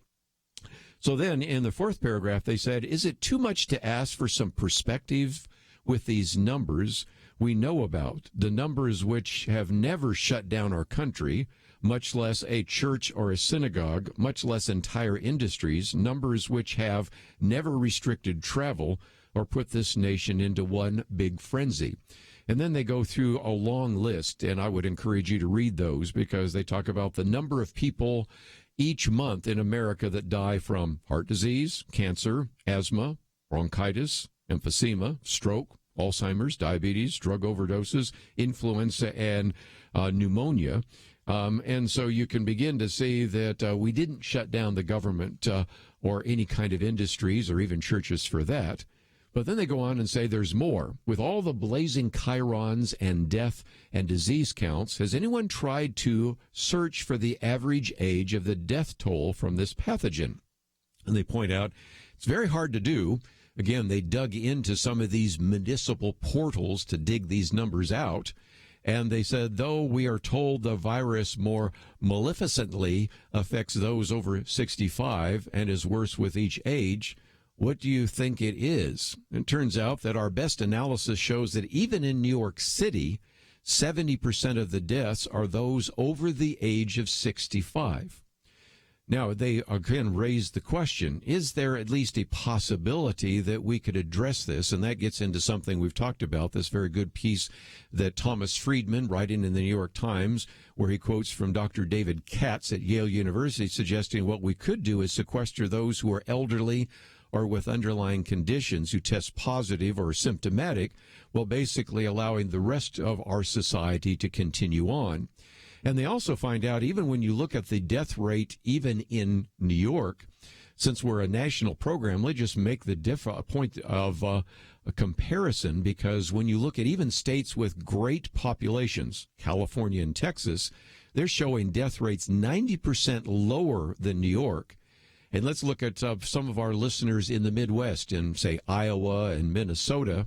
Those numbers are so low as to not necessarily even show up in a statistical way. And then they point out that, you know, the state of Iowa is not in lockdown. Of course, Minnesota is. And so it just, again, is a plea for maybe some common sense. And just this whole article is full of, did you know? Oh, how about this? And they took the time to dig out some of the numbers, and they're a little bit different than what we've been told. I'll come back and talk about how some of those numbers are lower than anybody predicted right after these important messages.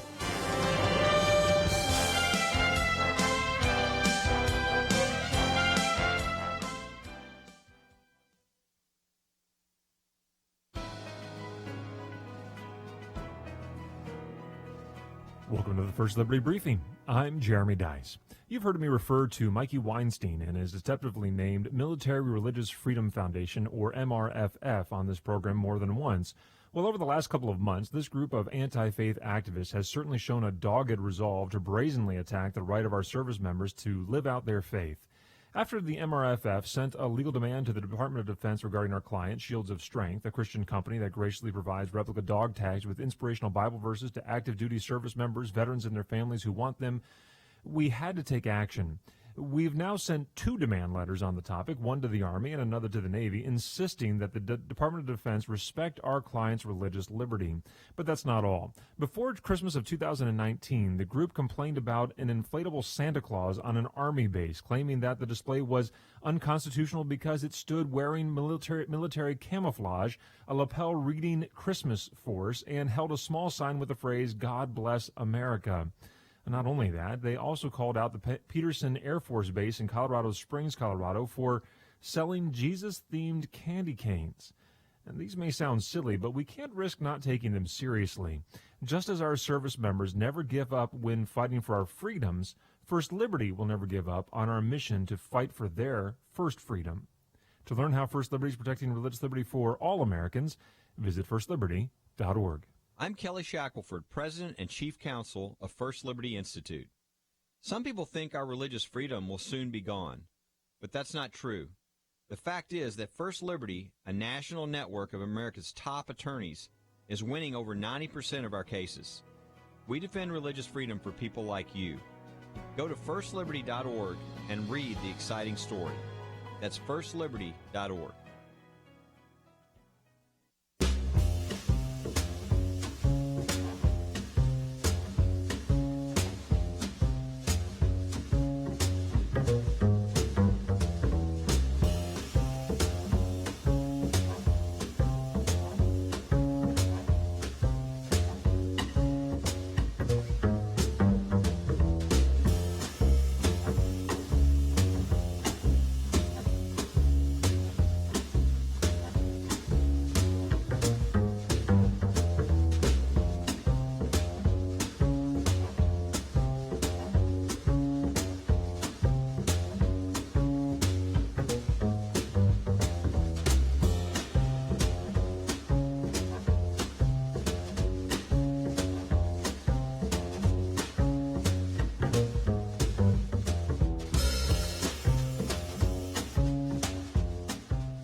Now, back to Point of View, your listener-supported source for truth. Back for a few more minutes. Let me give you some other facts and figures here about the coronavirus. And then I just want to, before we end this hour, suggest something you might want to do with your children, grandchildren, or just yourself. Go out there and look at the moon, because we're going to have a pink supermoon, and I'll talk about what that means in just a minute.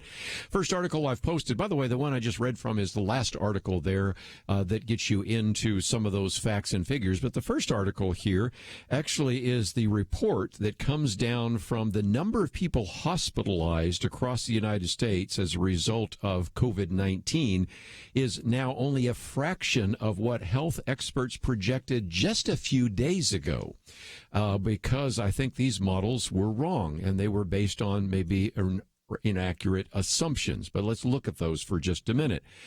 First of all, let's go back to our state of New York. Governor Andrew Cuomo told reporters that even though his state is kind of the epicenter of the viral outbreak, new coronavirus hospitalizations dropped by about 75% from 4 days ago, which were about 1,400 back then, to 358 on Sunday.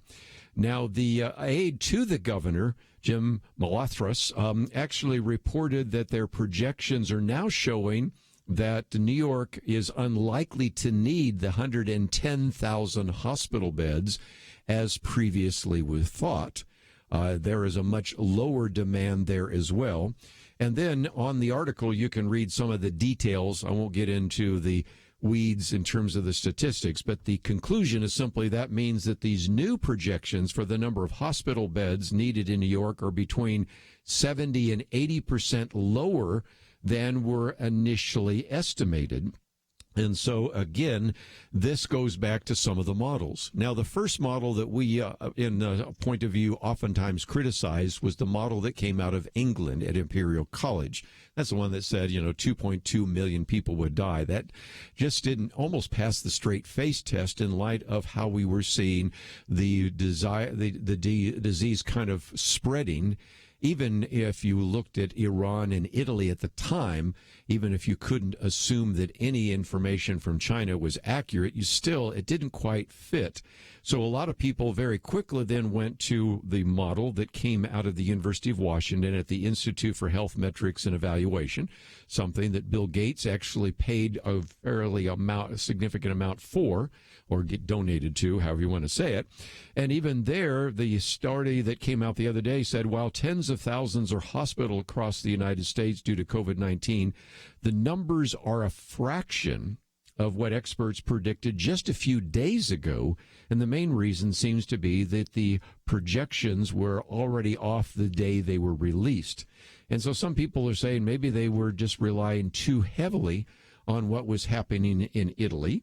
And of course, I understand that, that's all you had at the time, but there were reasons to say that Italy is different from the United States in terms of age, population density, health care benefits, and a variety of other issues, and certainly that is the case. But as I pointed out even yesterday, you have kind of a heads I win, tails you lose if you're a pessimist. So if you're a pessimist and say it's going to be terrible and it ends up being terrible, you say, I was right. If instead you predict a cataclysm and it doesn't happen, you'll say, well, see, then social distancing really worked. Put it another way, Victor Davis Hanson had a piece that came out today called the Eeyore syndrome.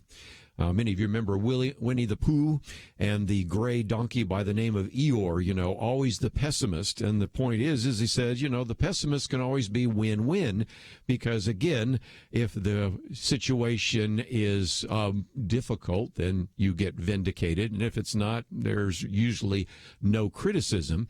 However, if you're the optimist and you're wrong and the situation, he says, becomes more grim, then as a result, you're not just wrong, but you're culpable, or he says, to quote the Boston Globe, blood is on your hands, or in this case, the blood is on his hands, meaning Donald Trump. I mean, the mainstream press has no shame lately, but nevertheless, that's where we find ourselves. And so one of the concerns that some people have surfaced, and that's the second article I've posted, is we have had a few individuals that are working in grocery stores that have died. And you know what that's going to mean. That's going to lead to more grocery stores closing or reducing their hours. We have a Trader's Joe worker in New York, a greeter in Maryland, 2 Walmart employees in Chicago that have died of COVID-19. And so as a result, you have a number of industry experts saying not only will they have a reduced number of people working in these stores because of infections, either because of the fact that they have the virus or they have, of course, in a few cases died of the virus, but it's also going to make it less likely that people are going to want to actually come and work at a grocery store. Most of the people working in grocery stores didn't know they were signing up for this. My Viewpoints commentary today is about our first responders and how some of them have committed suicide in the past and how many of them are really affected in dramatic ways, whether they're in law enforcement or whether they're in the medical profession. But you went to work at a grocery store, you didn't know you're going to be having to maybe battle a virus. And so I think it's going to maybe suggest that it's going to be more and more difficult. Many of these individuals were not given masks and gloves to wear. Now we have more and more of these stores installing these plexiglass sneeze guards at the cash registers, requiring customers to stand 6 feet apart. But you can see that article that is posted there as well. And then my third article, war. No, this is the opposite of war, because we're not giving our lives for the preservation of our country's way of life. We're all hunkering down. And so that is the third of the articles that we've posted for you on the website. Just a minute, I want to be spending some time talking with our good friend Lee Strobel. This will be a chance to hear his comments about hope, you know, the case for hope, the case for miracles, of course, the case for Christ, and we'll also kind of set forth all the evidence for the resurrection as we come to Resurrection Sunday. But I just thought as a fun activity, you might go and look at the sky tonight. I know some of you actually where we're broadcasting will have clouds, but most of you, as I can see, will be able to see a supermoon. It's a pink supermoon. Now, why do we have a supermoon? Well, it turns out that the orbit around the Earth by the moon isn't exactly circular. There are times when the moon is up to 252,000 miles away. Today, it will be 221,000 miles close to us, and that will make the moon look 14% bigger and 30% brighter. So first of all, we're going to have this supermoon that will, of course, rise in the east and eventually set in the west. But it will also be quite pink. And the reason for that is as it first begins to rise, it will have this pink and then eventually orange hue when it's low in the sky, because of the fact that the longer wavelengths, those will be the bluer wavelengths, will be filtered out by the Earth's atmosphere. Now, again, since we broadcast all over the continental United States, some of you will be able to see it easier than others, some of you at different times than others, but basically your moonrise is going to be around 7 p.m. It, of course, varies based on your time zone, because some of you are in the front part of your time zone, some of you in the back part of your time zone, and it will rise in the east and eventually set in the west. And if nothing else, it would be something you might want to photograph, something you might want to do with your kids, your grandkids. And so we have a pink supermoon coming out tonight. Now, of course, there are all sorts of people saying there's an implication of that. Some saying a pink supermoon means we're going to have all sorts of beautiful colored flowers. That's the positive one. And then some say this is just a prediction and a sign that the end of the world is on the offing. So I'll let you consider that. I think it's just an interesting astronomical feature and something I thought I would mention before we take a break. And then when we come back, we're going to talk with our good friend Lee Strobel, author of The Case for Christ and so many other great books that he has written over the years. Let's take a break. You can find all sorts of great information on our website, pointofview.net. We'll be right back. We are surrounded by heroes, people willing to sacrifice for the good of others. We see it today in our hospitals with doctors and nurses putting themselves in harm's way to treat the victims of a worldwide pandemic. We see it in our civil servants still working on the front lines, protecting us. There are heroes in our grocery stores and pharmacies, welcoming us in, cleaning carts and doors. Don't look past them without saying thanks. and countless others keeping our computer networks running, driving trucks and vans, bringing our communities needed supplies. There are heroes all around us, and heroes right here listening.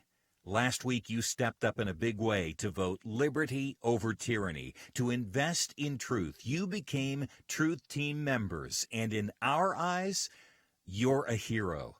From all of us, thank you. You made a difference. And in case you missed out, you can still join us at pointofview.net/team and 1-800-347-5151. Thank you for being a hero. Point of View will continue after this.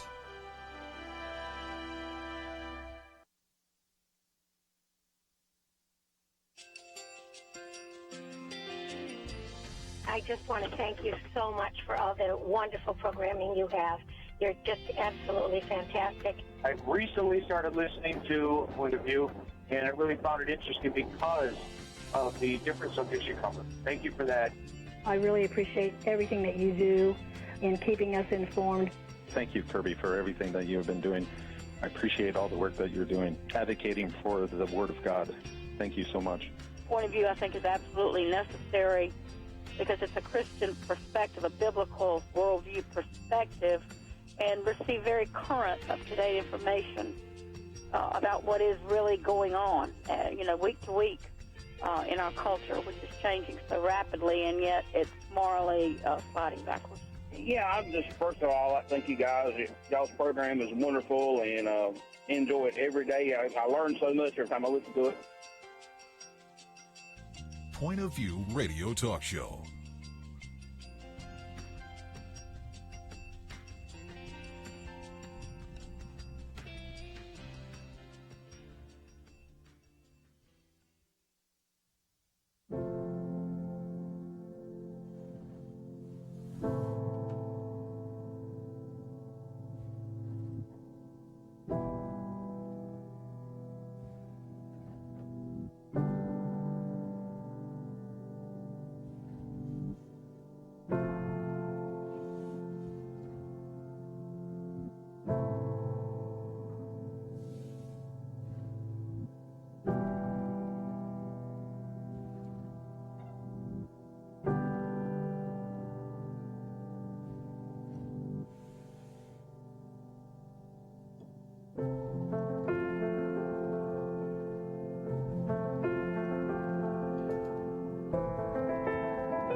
Hi, this is Kerby Anderson. You know, each day we take on the tough issues and provide a biblical perspective to them. The topics we cover are wide-ranging: apologetics, theology, prophecy, creation and evolution, intelligent design, marriage, family, child-rearing, the millennial generation, friends and society, politics, economics, business, religious liberty, the Constitution, public policy, foreign policy, military policy, tensions in the Middle East, abortion, homosexuality, pornography, sexual ethics, media, technology, history, and America's godly heritage. We talk about anything that affects your faith, your family, or your freedom. So don't go anywhere, because Point of View continues right now.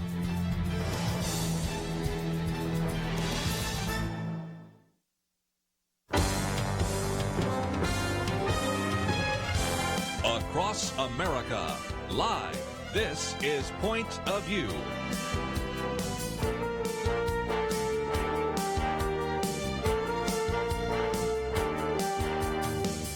And now, Kerby Anderson. And as I've been promoting, we're now going to have a chance to talk with our friend Lee Strobel, because as we head towards Resurrection Sunday, we certainly want to talk about that.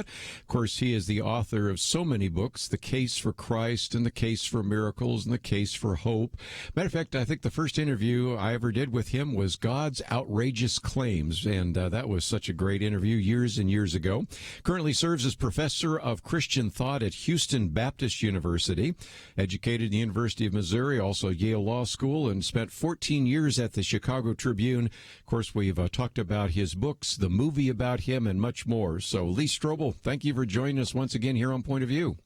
Well, thanks, Kerby. Always great to chat with you. How you doing? I am doing well, and I guess the question we wanted to ask of you is, again, at Houston Baptist, a lot of it is online, but how has this affected you?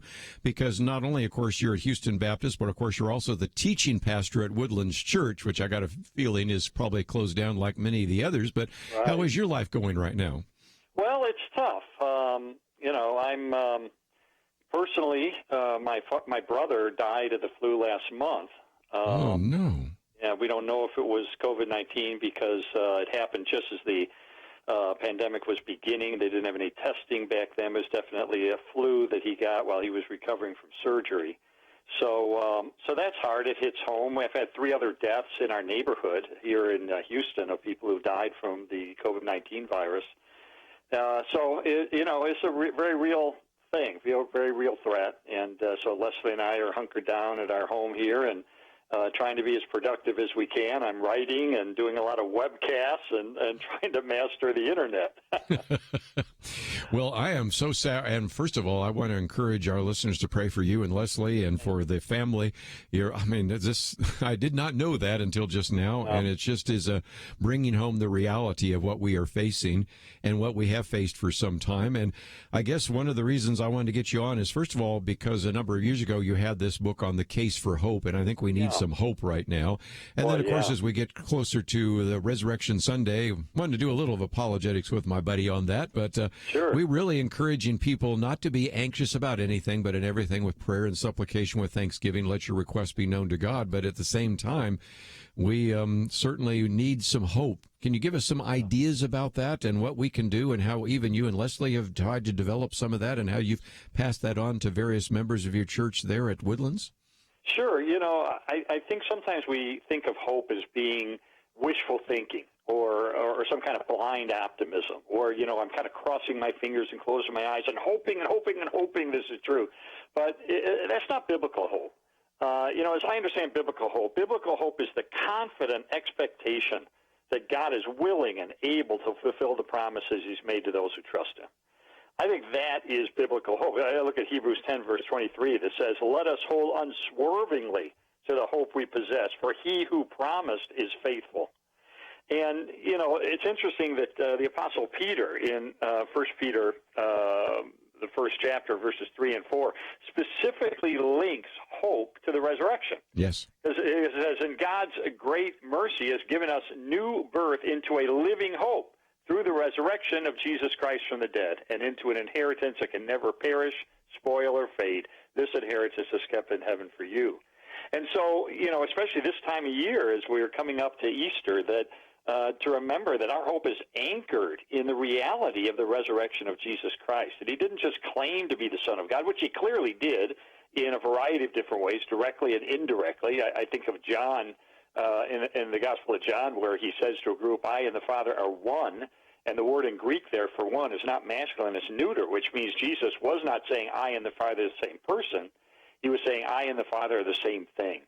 We're one in nature. We're one in essence. And they got it. They said, "Hey, you're just a man. You're claiming to be God." So Jesus claimed to be God, but I could claim to be God. You could claim to be God. Anybody could make that claim. But if Jesus died and then 3 days later rose from the dead, that's pretty good evidence he's telling the truth. And so especially these days as we think of, needing hope more than ever, this is not a blind optimism. This is a hope that's anchored in the truth of the resurrection of Jesus.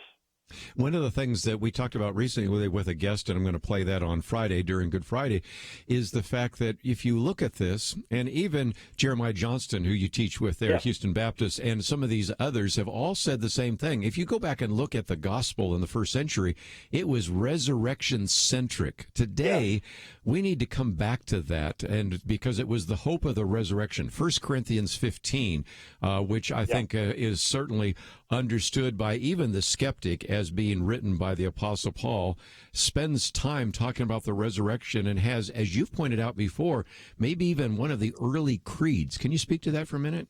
Yeah, that's very important because I used to think, I was an atheist for much of my life, and I used to think that the idea of the resurrection was a legend.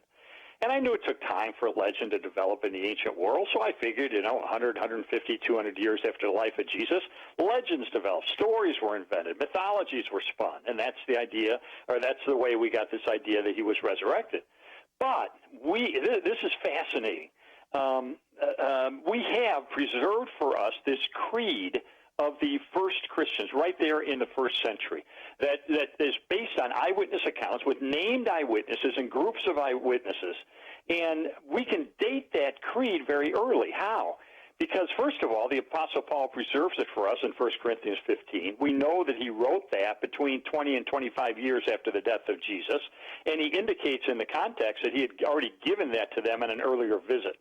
So let's date this eyewitness-based creed to as early as 20 years after the life of Jesus. That's really significant when you consider the first two biographies of Alexander the Great by Arrian and Plutarch. Those were written 400 years after his life, and they're generally considered reliable. So within 20 years is good, but we can go back earlier because we know historically that Paul used to be Saul of Tarsus, a persecutor of Christians.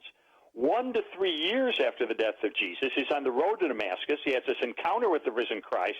He becomes the Apostle Paul. immediately he goes into Damascus. And what does he do? Meets with some apostles. Many scholars believe this is when he was given the creed that he later gives to the church in Corinth. But right. Some are more skeptical. Some say, no, it's probably 3 years later.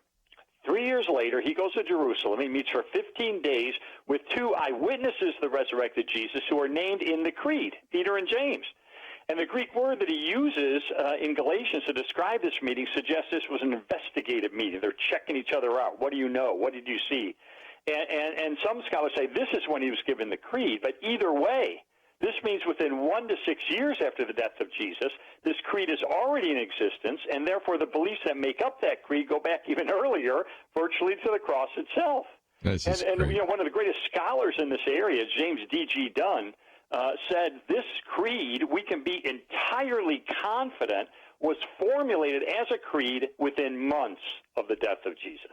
I mean, that is historical gold, and it comes far too quickly to write it off as a legend. In fact, one of the greatest classical historians who ever lived was A. N. Sherwin White of Oxford and Cambridge, and he understood the rate at which legend developed in the ancient world.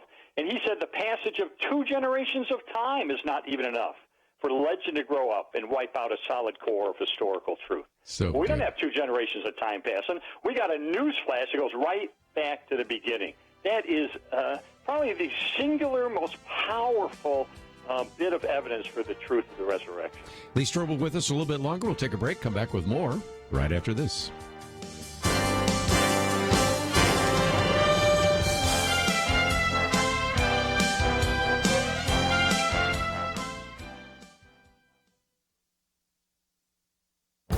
This is Viewpoints with Kerby Anderson. A recent research paper concluded that first responders are more likely to die by suicide than in the line of duty.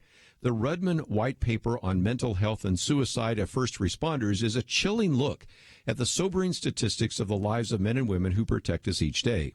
The paper explains that police and firefighters, when compared to the general civilian population, are at a heightened risk for depression, post-traumatic stress disorder, and suicide. We should remember that people in these professions have front row seats to the horrendous aftermath of natural disasters, terrorist attacks, and violent domestic disputes, traffic accidents, and more. In fact, one study concluded that police officers witness 188 critical incidents during their career. No wonder their rates of PTSD and depression are as much as 5 times higher than the rates within the general population. Another reason for suicide is the reality that so many first responders have prior military experience. That means they are piling onto their career more incidents after already having a previous career rife with trauma. They may be strong, brave, and resilient, but they are only human. Another concern is the unwillingness for men and women in these professions to seek help. Often they want to avoid the shame and stigma that might come when they ask for counseling. And these same barriers often prevent families from talking openly about the suicide of a loved one. One obvious solution is to break the silence that surrounds this issue of first responder mental health. That is why I wrote this commentary. We need to support our first responders and ask them to get help so that they can continue to keep us safe. I'm Kerby Anderson, and that's my point of view.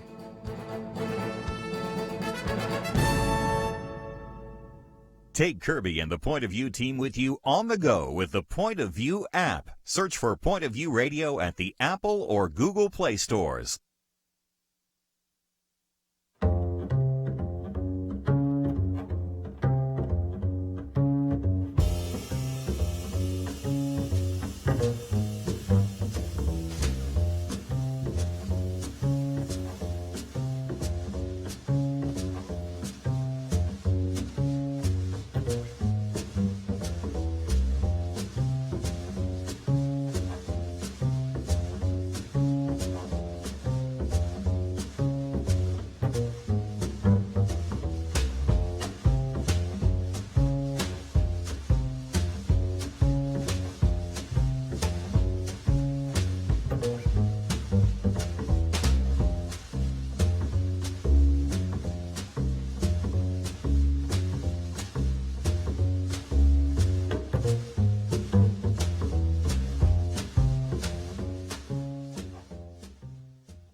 You're listening to Point of View, your listener-supported source for truth. Lee Strobel with us today. If you'd like to join us, 1-800-351-1212. Be with us for a little bit longer, but I'll take some phone calls and we'll get back to some of the items in the news. But first of all, we actually have a link to leestrobel.com. As you go there, you're going to find that, of course, the book that we talked about last time we were with you, The Case for Miracles, is now in paperback. You'll also notice that the Colorado Christian University actually has now established the Lee Strobel Center for Evangelism and Applied Apologetics. So, if nothing else, congratulations for that. Well, we're excited about that. In fact, our applications are now open. You can apply for free for earn a bachelor's degree or a master's degree in apologetics or evangelism. We've got a team of 26 PhDs that I've assembled to create these online courses, all online training. So you can do it from anywhere. And so applications are being accepted, and the first courses begin in the fall. So we're pretty pumped about it. Well, again, we have that link to the website. Let's talk about the Case for Miracles for just a minute, because that is exciting for me, because we always have heard of these miracles. But again, if there's one thing I've learned about Lee Strobel, having been at the Chicago Tribune, even if your mother says she loves you got to check out the facts, right? And so when you say I have unbelievably verifiable miracles, ones that are puzzlers to even the medical professional, you have quite a number of really outstanding examples of miracles even in modern times. Yeah, absolutely. You know, I can see the fact that there are cases that can be medical mistakes, mistaken diagnosis, can be fakery or fraud, can be placebo effect or faulty memories, spontaneous healing and so forth. I concede all that, but there are cases where we have such strong evidence, including evidence published in scientific, peer-reviewed secular journals, that I believe point powerfully and persuasively toward the existence of God. So, we're seeing miracles a lot more than I anticipated when I wrote my book, The Case for Miracles. In fact, there was some research done that for my book that I hired a public opinion polling firm, and we asked Americans if have you ever had one instance in your life that you can only explain as a miracle of God? And about 38% of American adults said yes. Now, if you were to say, okay, 99% of them are wrong, 99% think it was a miracle, but it was just a big coincidence. So eliminate 99%. That still leaves 1 million miracles taking place just in the United States. So, I document some things in the book. For instance, a team led by a Harvard PhD who's a professor at Indiana University went to Mozambique to investigate claims that miracles were breaking out. And we often see miracles happening in areas where the gospel is just breaking into a new place. And so they tested it scientifically. They went in. They had a team of researchers go into the villages and ask for all the deaf and blind. All of them were brought to them, people with severe hearing or loss or vision loss or blind or deaf. They tested them scientifically to determine what is your level of hearing or vision. Then they were immediately prayed for in the name of Jesus by a team of people who tend to have a track record in this. And then they were tested scientifically immediately thereafter to see, is there any change? That's a valid scientific test. And what did they find? They found that virtually all of them improved to one degree or the other, often astoundingly so. Like there was a woman named Martine. She couldn't hear a jackhammer next to her when they first met her. And after prayers in the name of Jesus, she was able to hear normal conversations. So they were so shocked by this, they decided to test it again. So they went to Brazil, another area where the gospel is breaking in. They did the same kind of test. Guess what? They got the same results. Now, this is a rigorous scientific study that was accepted for publication in a major secular peer-reviewed medical journal. And I went to the PhD who headed it up, Dr. Candy Gunther Brown of Indiana University. I said, what does this show? And here's what she said to me. She said, Lee, our study shows that something is going on. She said, this is more than just wishful thinking. It's not fakery. It's not fraud. It's not some televangelist trying to get widows to send in their money. It's not a highly charged atmosphere that plays on people's emotions. Something is going on. And, as a scientific researcher, she wasn't willing to say what she thought that was, but I think the conclusion's pretty clear. Something with supernatural qualities is taking place. Well, again, that is now out in paperback. So, again, that is also available at your website. And I thought one more I'll just mention real quickly because I know I need to let you go. And that is on your website, you have the Case for Christ movie edition. And, of course, we've talked about that before. But you also have the ministry resources. So if individuals say, well, I went to the movie, but is there any way I could use that in terms of a sermon? Or are there clips? Are there study guides? Are there wristbands? Are there downloadable graphics? The answer to that is yes on all counts. So talk about that. Absolutely. This movie, God has used this movie in ways that far exceeded our expectations all around the globe. 22 people came to faith at a little church in New Zealand that showed the movie. But here's the thing that I'm most excited about with this movie. It's still free on Netflix. And so I met a pastor in Des Moines, Iowa, and we were chatting, and he said, my personal ministry, when I meet someone who's not a Christian, I invite them over to my house, and we watch the movie together. I said, really? How's that going? He said, 37 people have come to faith in Christ. Wow. I think that's awesome. The gospel is in this movie, and yet it got an A-plus grade from CinemaScore, which is a secular rating service. I mean, I didn't make the movie myself, so I can brag about it. It is a fantastic film, and one you can be confident of. It's not cheesy like some Christian films tend to be. So I know of a lot of people during this pandemic who were just telling their friends, hey, I know you're bored. I know you're stuck at home. Do you have Netflix? Oh, sure. Hey, here's a suggestion. Watch The Case for Christ. See what you think. Let's talk about it. That's a great way we can reach out, even though we're siloed in these quarantine situations, reach out to people who are maybe far from faith and looking for hope in this day of so many concerns.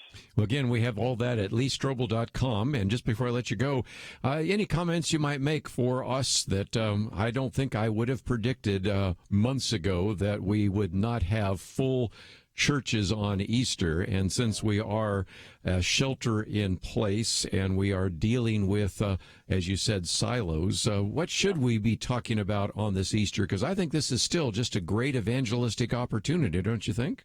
Oh, absolutely. More people are open to the gospel than ever. The first 2 weeks, our church went purely on the web because we couldn't gather people. We had 1,030 people come to faith. Wow. So people are very hungry for the gospel. I'd say a couple things. First of all, John 16:33, Jesus said, I'm telling you these things. He said, in this world, you're going to have trouble. But take courage. I have overcome the world. I'm telling you these things so that you may have peace. In this world, you will have trouble, but I have overcome the world. Take courage.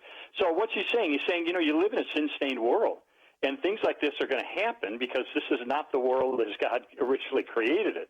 Sin has entered in. It's affected everything. But he says here the very two things mentioned in that verse that we need the most, peace for the present and courage for the future. And so I think that, some religions say suffering is Maya. It's illusion. No, it's not. I lost my brother last month. That's not an illusion.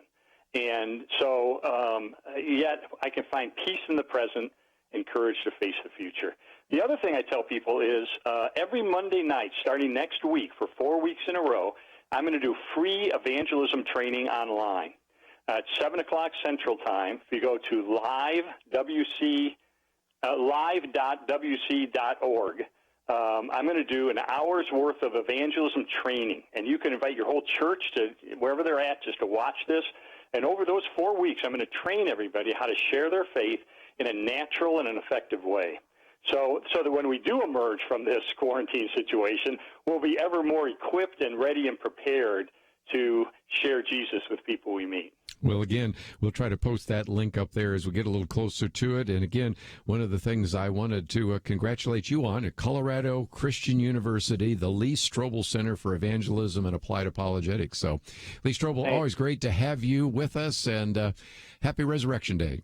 Well, thank you. you, Kerby. Love you and your listeners. God bless you all. We're going to take a break, and when we come back, last half hour, open line. If you'd like to make a comment, again, feel free to give us a call. That is 1-800-351-1212. That is the on-air line. A little bit later, I'll give the pledge line again, but on-air line, 800-351-1212. I'm going to come back and talk a little bit more about this pandemic, whether or not we are, in a sense, being told that the problem is worse than it might really be. We don't want to minimize what we just talked about a minute ago with the loss of his brother, but also maybe focus a little time and attention on the fact that we don't want to sacrifice our constitutional freedoms simply to fight a virus. We're told that this is temporary, but what about that? And are we setting a precedent? So we'll get back and talk about that. But most importantly, we'll also take your phone calls, 800-351-1212. We'll be right back. We are surrounded by heroes, people willing to sacrifice for the good of others. We see it today in our hospitals with doctors and nurses putting themselves in harm's way to treat the victims of a worldwide pandemic. We see it in our civil servants still working on the front lines, protecting us. There are heroes in our grocery stores and pharmacies, welcoming us in, cleaning carts and doors. Don't look past them without saying thanks. And countless others keeping our computer networks running, driving trucks and vans, bringing our communities needed supplies. There are heroes all around us. And heroes right here listening. Last week, you stepped up in a big way to vote liberty over tyranny, to invest in truth. You became Truth Team members, and in our eyes, you're a hero. From all of us, thank you. You made a difference. And in case you missed out, you can still join us at pointofview.net/team and 1-800-347-5151. Thank you for being a hero. Point of View will continue after this.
are listening to Point of View. The opinions expressed on Point of View do not necessarily reflect the views of the management or staff of this station. And now, here again is Kerby Anderson. Final half hour. If you'd like to join us, 1-800-351-1212, or I'll just sit back and listen, because one of the things we want to talk about now is when we actually get back to normal. I don't think we'll ever have a status quo. You're having more and more people talking about America 2.0, and what that 2.0 looks like, I'm not sure. I have some ideas and some thoughts, but one of the questions we have raised more than once, we have seen Debbie Georgiadis raise it, we've seen Kelly Shackelford raise it, of course Penna Dexter has raised it on both of the times we've had our weekend edition, is are we in danger of sacrificing our constitutional freedoms in order to treat a virus? And are we setting a precedent? So I want to get to that in just a minute. But if nothing else, I want to just give you a little bit of a preview for tomorrow. And that is, one of the verses we've been using so often here is 2 Timothy 1, verse 7. For God gave us a spirit not of fear, but of power and love and a sound mind. And so we talk about faith over fear, which actually is the title of one of the books we'll talk about tomorrow, Faith Without Fear, How to Share What You Believe with Confidence and Power. Jeff Jarina will be with us, and then Jim Dennison will be with us in the next hour, the second hour here. So I think you're going to really enjoy some of the conversation. And as always, I'll try to bring you some more facts and figures about this, and we've posted much of this on our website, so let me encourage you to actually take the time to go find some of that material and to put it to good use. But let's, if we can, talk about this whole idea of when we begin to release some people back into the market, as we begin to try to get back to business as usual. Right now, of course, we're told that we have to sort of set aside our constitutional rights in order to keep people safe. And, of course, we are assured that these are only temporary. But, again, it's a question that we've raised more than once here on the program, and that is, how temporary will these actually be? Because I ask a question in a commentary coming out next week. If I had told you 6 months ago that political leaders would be able to close down nearly every church service, including this Easter, and close down huge sectors of our society, I don't think you'd believe it. I'm not even sure some of the most dedicated preppers would have actually believed it, and yet here we are. And we understand why that is the case. But there are two issues to think about. Number one, as I quoted from before, but I thought it was worth quoting again, from this Supreme Court justice in the UK, who said, the real problem that when human societies lose their freedom, it's not usually because tyrants have taken it away. It's usually because people willingly surrender their freedom in return for protection against an external threat. And the threat is usually real, but oftentimes exaggerated. And so the first point is that sometimes citizens willingly give up their freedoms, but there's a second point to that, and that is governments sometimes traditionally are somewhat reluctant to give up that power that was granted during the crisis. And so once you give that power to government leaders, they find it kind of hard to return back to the status quo. If they can shut down a church service simply because of a particular threat, what about that? I was going to read today, but I'll document more of it tomorrow. One individual that we've had on this program who was put in jail simply because he was protesting abortion. And I think in that particular locale is much easier now to jail people who are involved in a pro-life protest simply under the argument that they were not locked down. They were not exercising social distancing. And so I'm going to talk about how that's affected the Benham brothers, for example, tomorrow, and we'll get into that in more detail. Who would have guessed that you could have a governor say with a straight face that if you don't follow these rules, I will shut down your church or your house of worship permanently? Who would have guessed that individuals, mayors, governors, and others say, I can close down a gun store because it's just a dangerous time.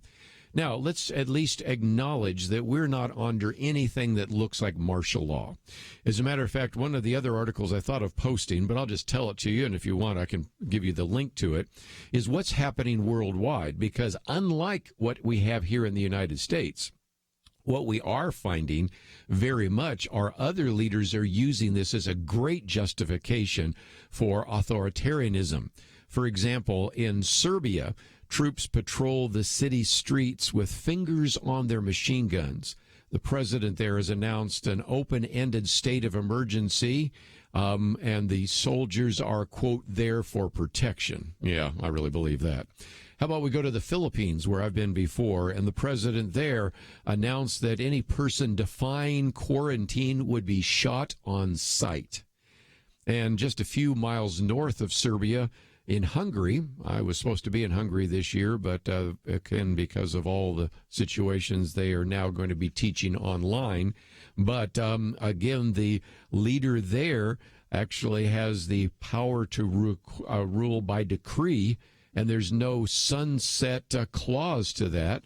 And so he's issued one decree that allows the state to imprison anyone who's found guilty of disseminating false information or obstructing the state's crisis response. And that can be up to, 5 years.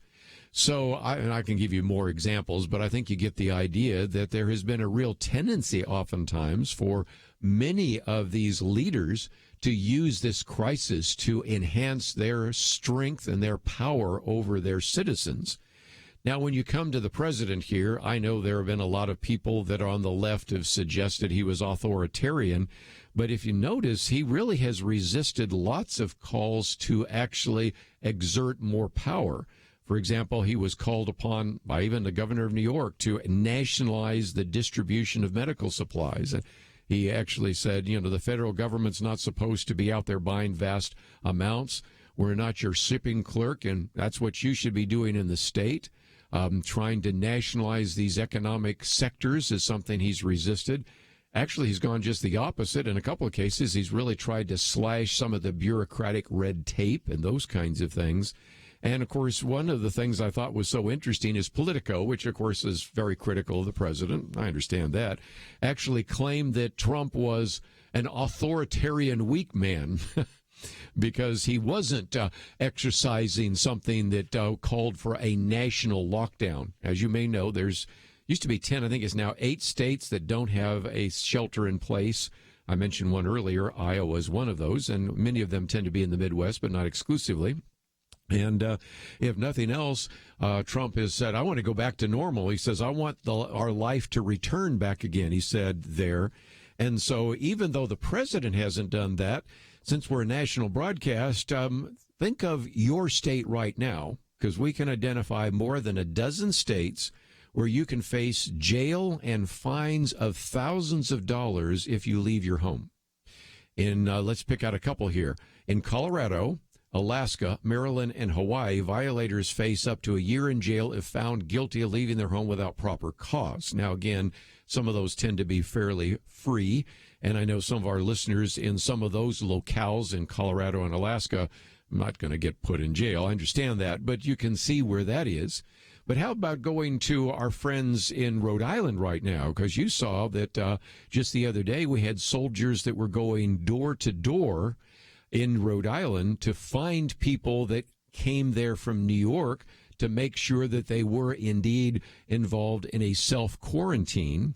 And at least even where we're broadcasting today from Texas, now this goes down to Laredo, Texas, but again, you could be fined $1,000 if you go outside without a mask. So I'm not trying to overplay that, but I think it's just an illustration of something that we have talked about before. Let us hope that even at a time when some of our constitutional freedoms have been set aside, let us also hope that it is temporary and recognize that we oftentimes lose our freedoms because we give them up. We lose our freedoms because we don't use our freedoms. And so those are some important issues I wanted to put on the table and recognize that the last thing we want to do is to set a precedent. But when we come back from the break, let me, if I can, just real quickly talk about what that reentry might look like. I've sort of alluded to that. And then also a very good piece by our friend Jarrett Stepman, how capitalism is helping the United States defeat COVID-19. You know, those businesses that were criticized by some of the presidential candidates, that big pharma that needed to be dismantled. They might be the ones that will actually save our lives and bring us back to something that looks normal. So we're going to talk about that. And then, of course, like I said, we'll have a chance to talk about faith without fear tomorrow. We'll have a chance to talk about the Denison Forum, letters and notes and all sorts of other great material. And so I hope you'll join us then on Point of View. If you'd like to find some of the articles that I've been quoting from today, facts and figures, statistics, perspective, look at some of these models, it's all available at our website, pointofview.net. We'll come back with a few more comments before the end of our day, and we'll be back right after this.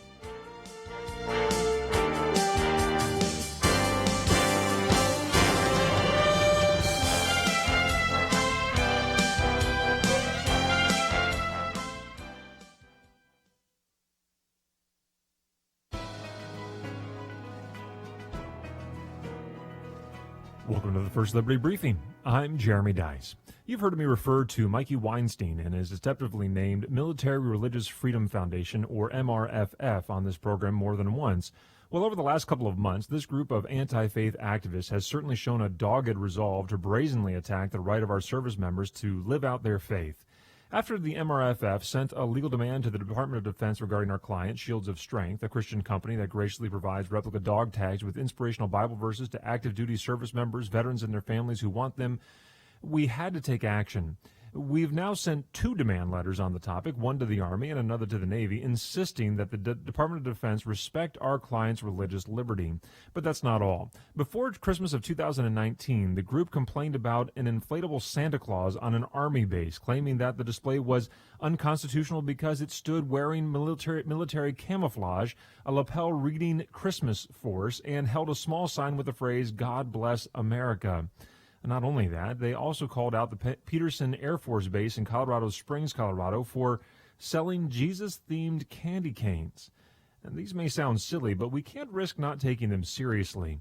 Just as our service members never give up when fighting for our freedoms, First Liberty will never give up on our mission to fight for their first freedom. To learn how First Liberty is protecting religious liberty for all Americans, visit firstliberty.org. I'm Kelly Shackelford, President and Chief Counsel of First Liberty Institute. Some people think our religious freedom will soon be gone, but that's not true. The fact is that First Liberty, a national network of America's top attorneys, is winning over 90% of our cases. We defend religious freedom for people like you. Go to firstliberty.org and read the exciting story. That's firstliberty.org.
Now, back to Point of View, your listener-supported source for truth. Back once again, 1-800-351-1212.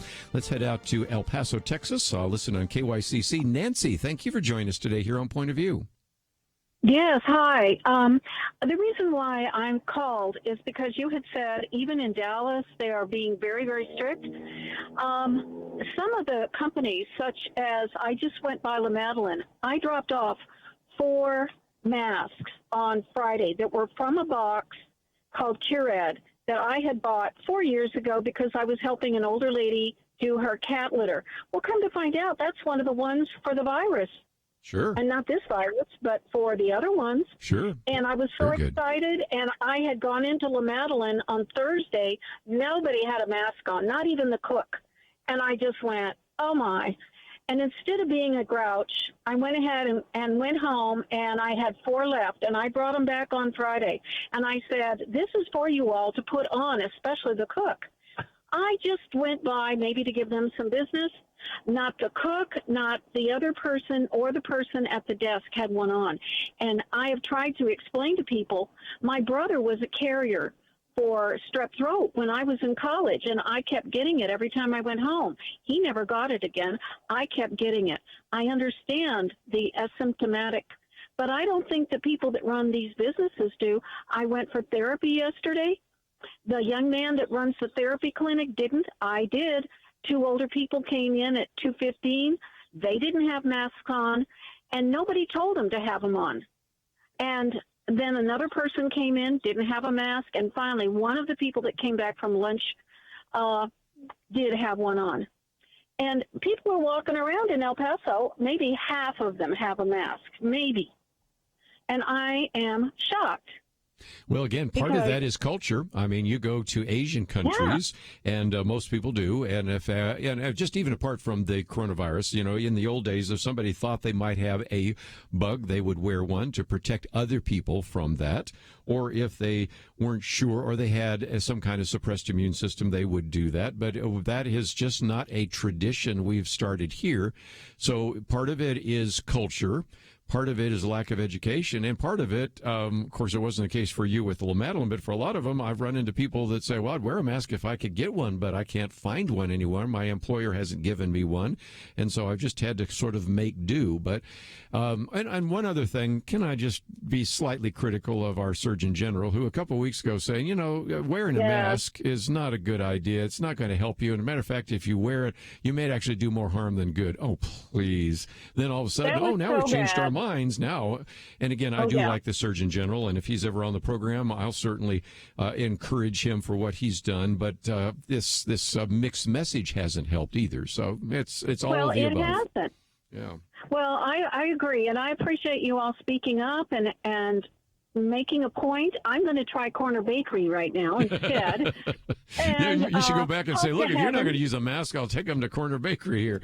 You know, right. It's just... You guys want me on the radio. Oh, but I think they all need to understand it, and I explained to them when I handed it to the people at La Madeleine exactly, and they said, oh, they're getting them in on Saturday. So, I don't know, but it's already Tuesday today. Yeah. And somebody locally that runs that business in not in Dallas, but the ones, whatever they call them, the side businesses that buy into the company, they are not pushing it. And I'm sorry to tell them, but they should. I think so. Well, Nancy, I appreciate your call, and it was a good action by you, even if it wasn't well received. And as I've said before, whether it's a crisis like an earthquake or a tornado, or in this case a pandemic, it brings out the best in people and the worst in people. I see some people that really have acted very irresponsibly, but at the same time, I just appreciate the generosity of individuals. And Nancy, you received the Point of View Award for the day for being concerned about your fellow people. But let's take another call in just a minute. But let me take this real quickly, because I did promise you that I was going to talk about capitalism as helping. And this is a good example as well about all the positives. Jarrett Stepman talks about this in the Daily Signal, in which he's pointing out that businesses both big and small are trying to do their part. Of course, we've talked about Mike Lindell at MyPillow. How a guy can actually devote 75% of his company's production in converting from making pillows and sheets to making face masks and be criticized. I don't know, but we'll leave that alone. But then here's another one, Wetworks in Seabrook, Texas, which makes industrial painting and coating, now using that to sanitize public places. Young and Yonder Distillery. We've talked about a number of these. This one's in California because I tried to pick some around the country here that was making various kinds of alcohol, now making hand sanitizers. Let's give credit where credit is due, and that is General Motors, Ford, Tesla, others making ventilators. Brooks Brothers, normally making suits and clothing, now making masks and gowns.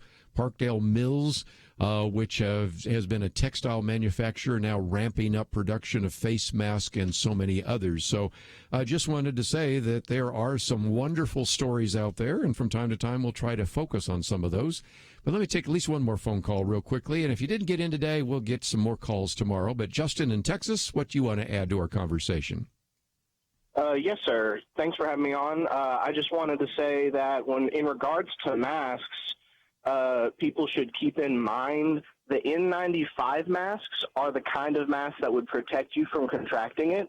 But if you can find those, they really need to be saved for the medical professionals on the front line. Right. Your surgical masks, if you can get them, you should be wearing. But they're not going, people don't need to be thinking they'll protect you. They're in case you're carrying it to protect other people. Yep.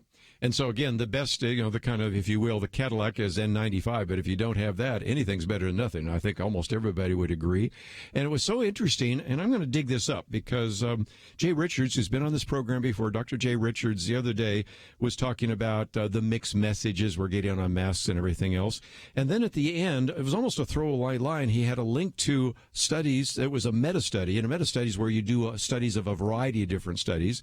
And that particular meta-study said it didn't notice that much difference in terms of protection between the N95s and some of the others. And so I want to dig out that study, and if I can see and find out its conclusions are valid, I may post that because some of you are asking, I think, legitimate questions about masks. And so I was unaware of that study, but Dr. Jay Richards mentions it, and it was in one of the articles we posted before. But before we wind down today, I just thought, if nothing else, I wanted to give everybody a chance to take the time tonight, if you don't have too much cloud cover, to go out and look at a super moon. As I mentioned before, but I'll mention it one more time here, that the distance between the moon and Earth varies. It's more of an elliptical orbit, and so sometimes the moon is 252,000 miles away.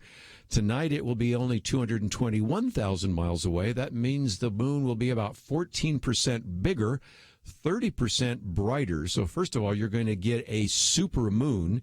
It will be its fullest and brightest very late at night. I think some people estimate like in 3 a.m, but you can see where that is based on which, if you will, time zone you're in and where you're located across the country.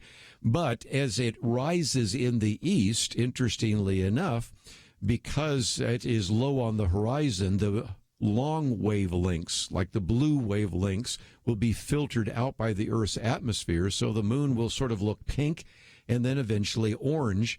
And I think it'd just be great for you if you have a camera or a phone or something like that, go take a picture. If nothing else, get out there with your kids, your grandkids, just your neighbors. Look at the moon. It's just something fun to do in the midst of the fact that most of us are sheltering in place. If you'd like some more information, we have it available at our website, pointofview.net. And as we've mentioned before, we are dependent upon your financial gifts. So if you can help us out, we had our Truth Team last week, but we still have a need. And if you can help us out, that number is 800-347-5151. Of course, the website is pointofview.net. A gift of any size would be appreciated. We'll be back tomorrow right here on Point of View. We are surrounded by heroes, people willing to sacrifice for the good of others. We see it today in our hospitals with doctors and nurses putting themselves in harm's way to treat the victims of a worldwide pandemic. We see it in our civil servants still working on the front lines, protecting us. There are heroes in our grocery stores and pharmacies, welcoming us in, cleaning carts and doors. Don't look past them without saying thanks. And countless others keeping our computer networks running, driving trucks and vans, bringing our communities needed supplies. There are heroes all around us, and heroes right here listening. Last week, you stepped up in a big way to vote liberty over tyranny, to invest in truth. You became Truth Team members, and in our eyes, you're a hero. From all of us, thank you. You made a difference. And in case you missed out, you can still join us at pointofview.net/team and 1-800-347-5151. Thank you for being a hero. Point of View is produced by Point of View Ministries.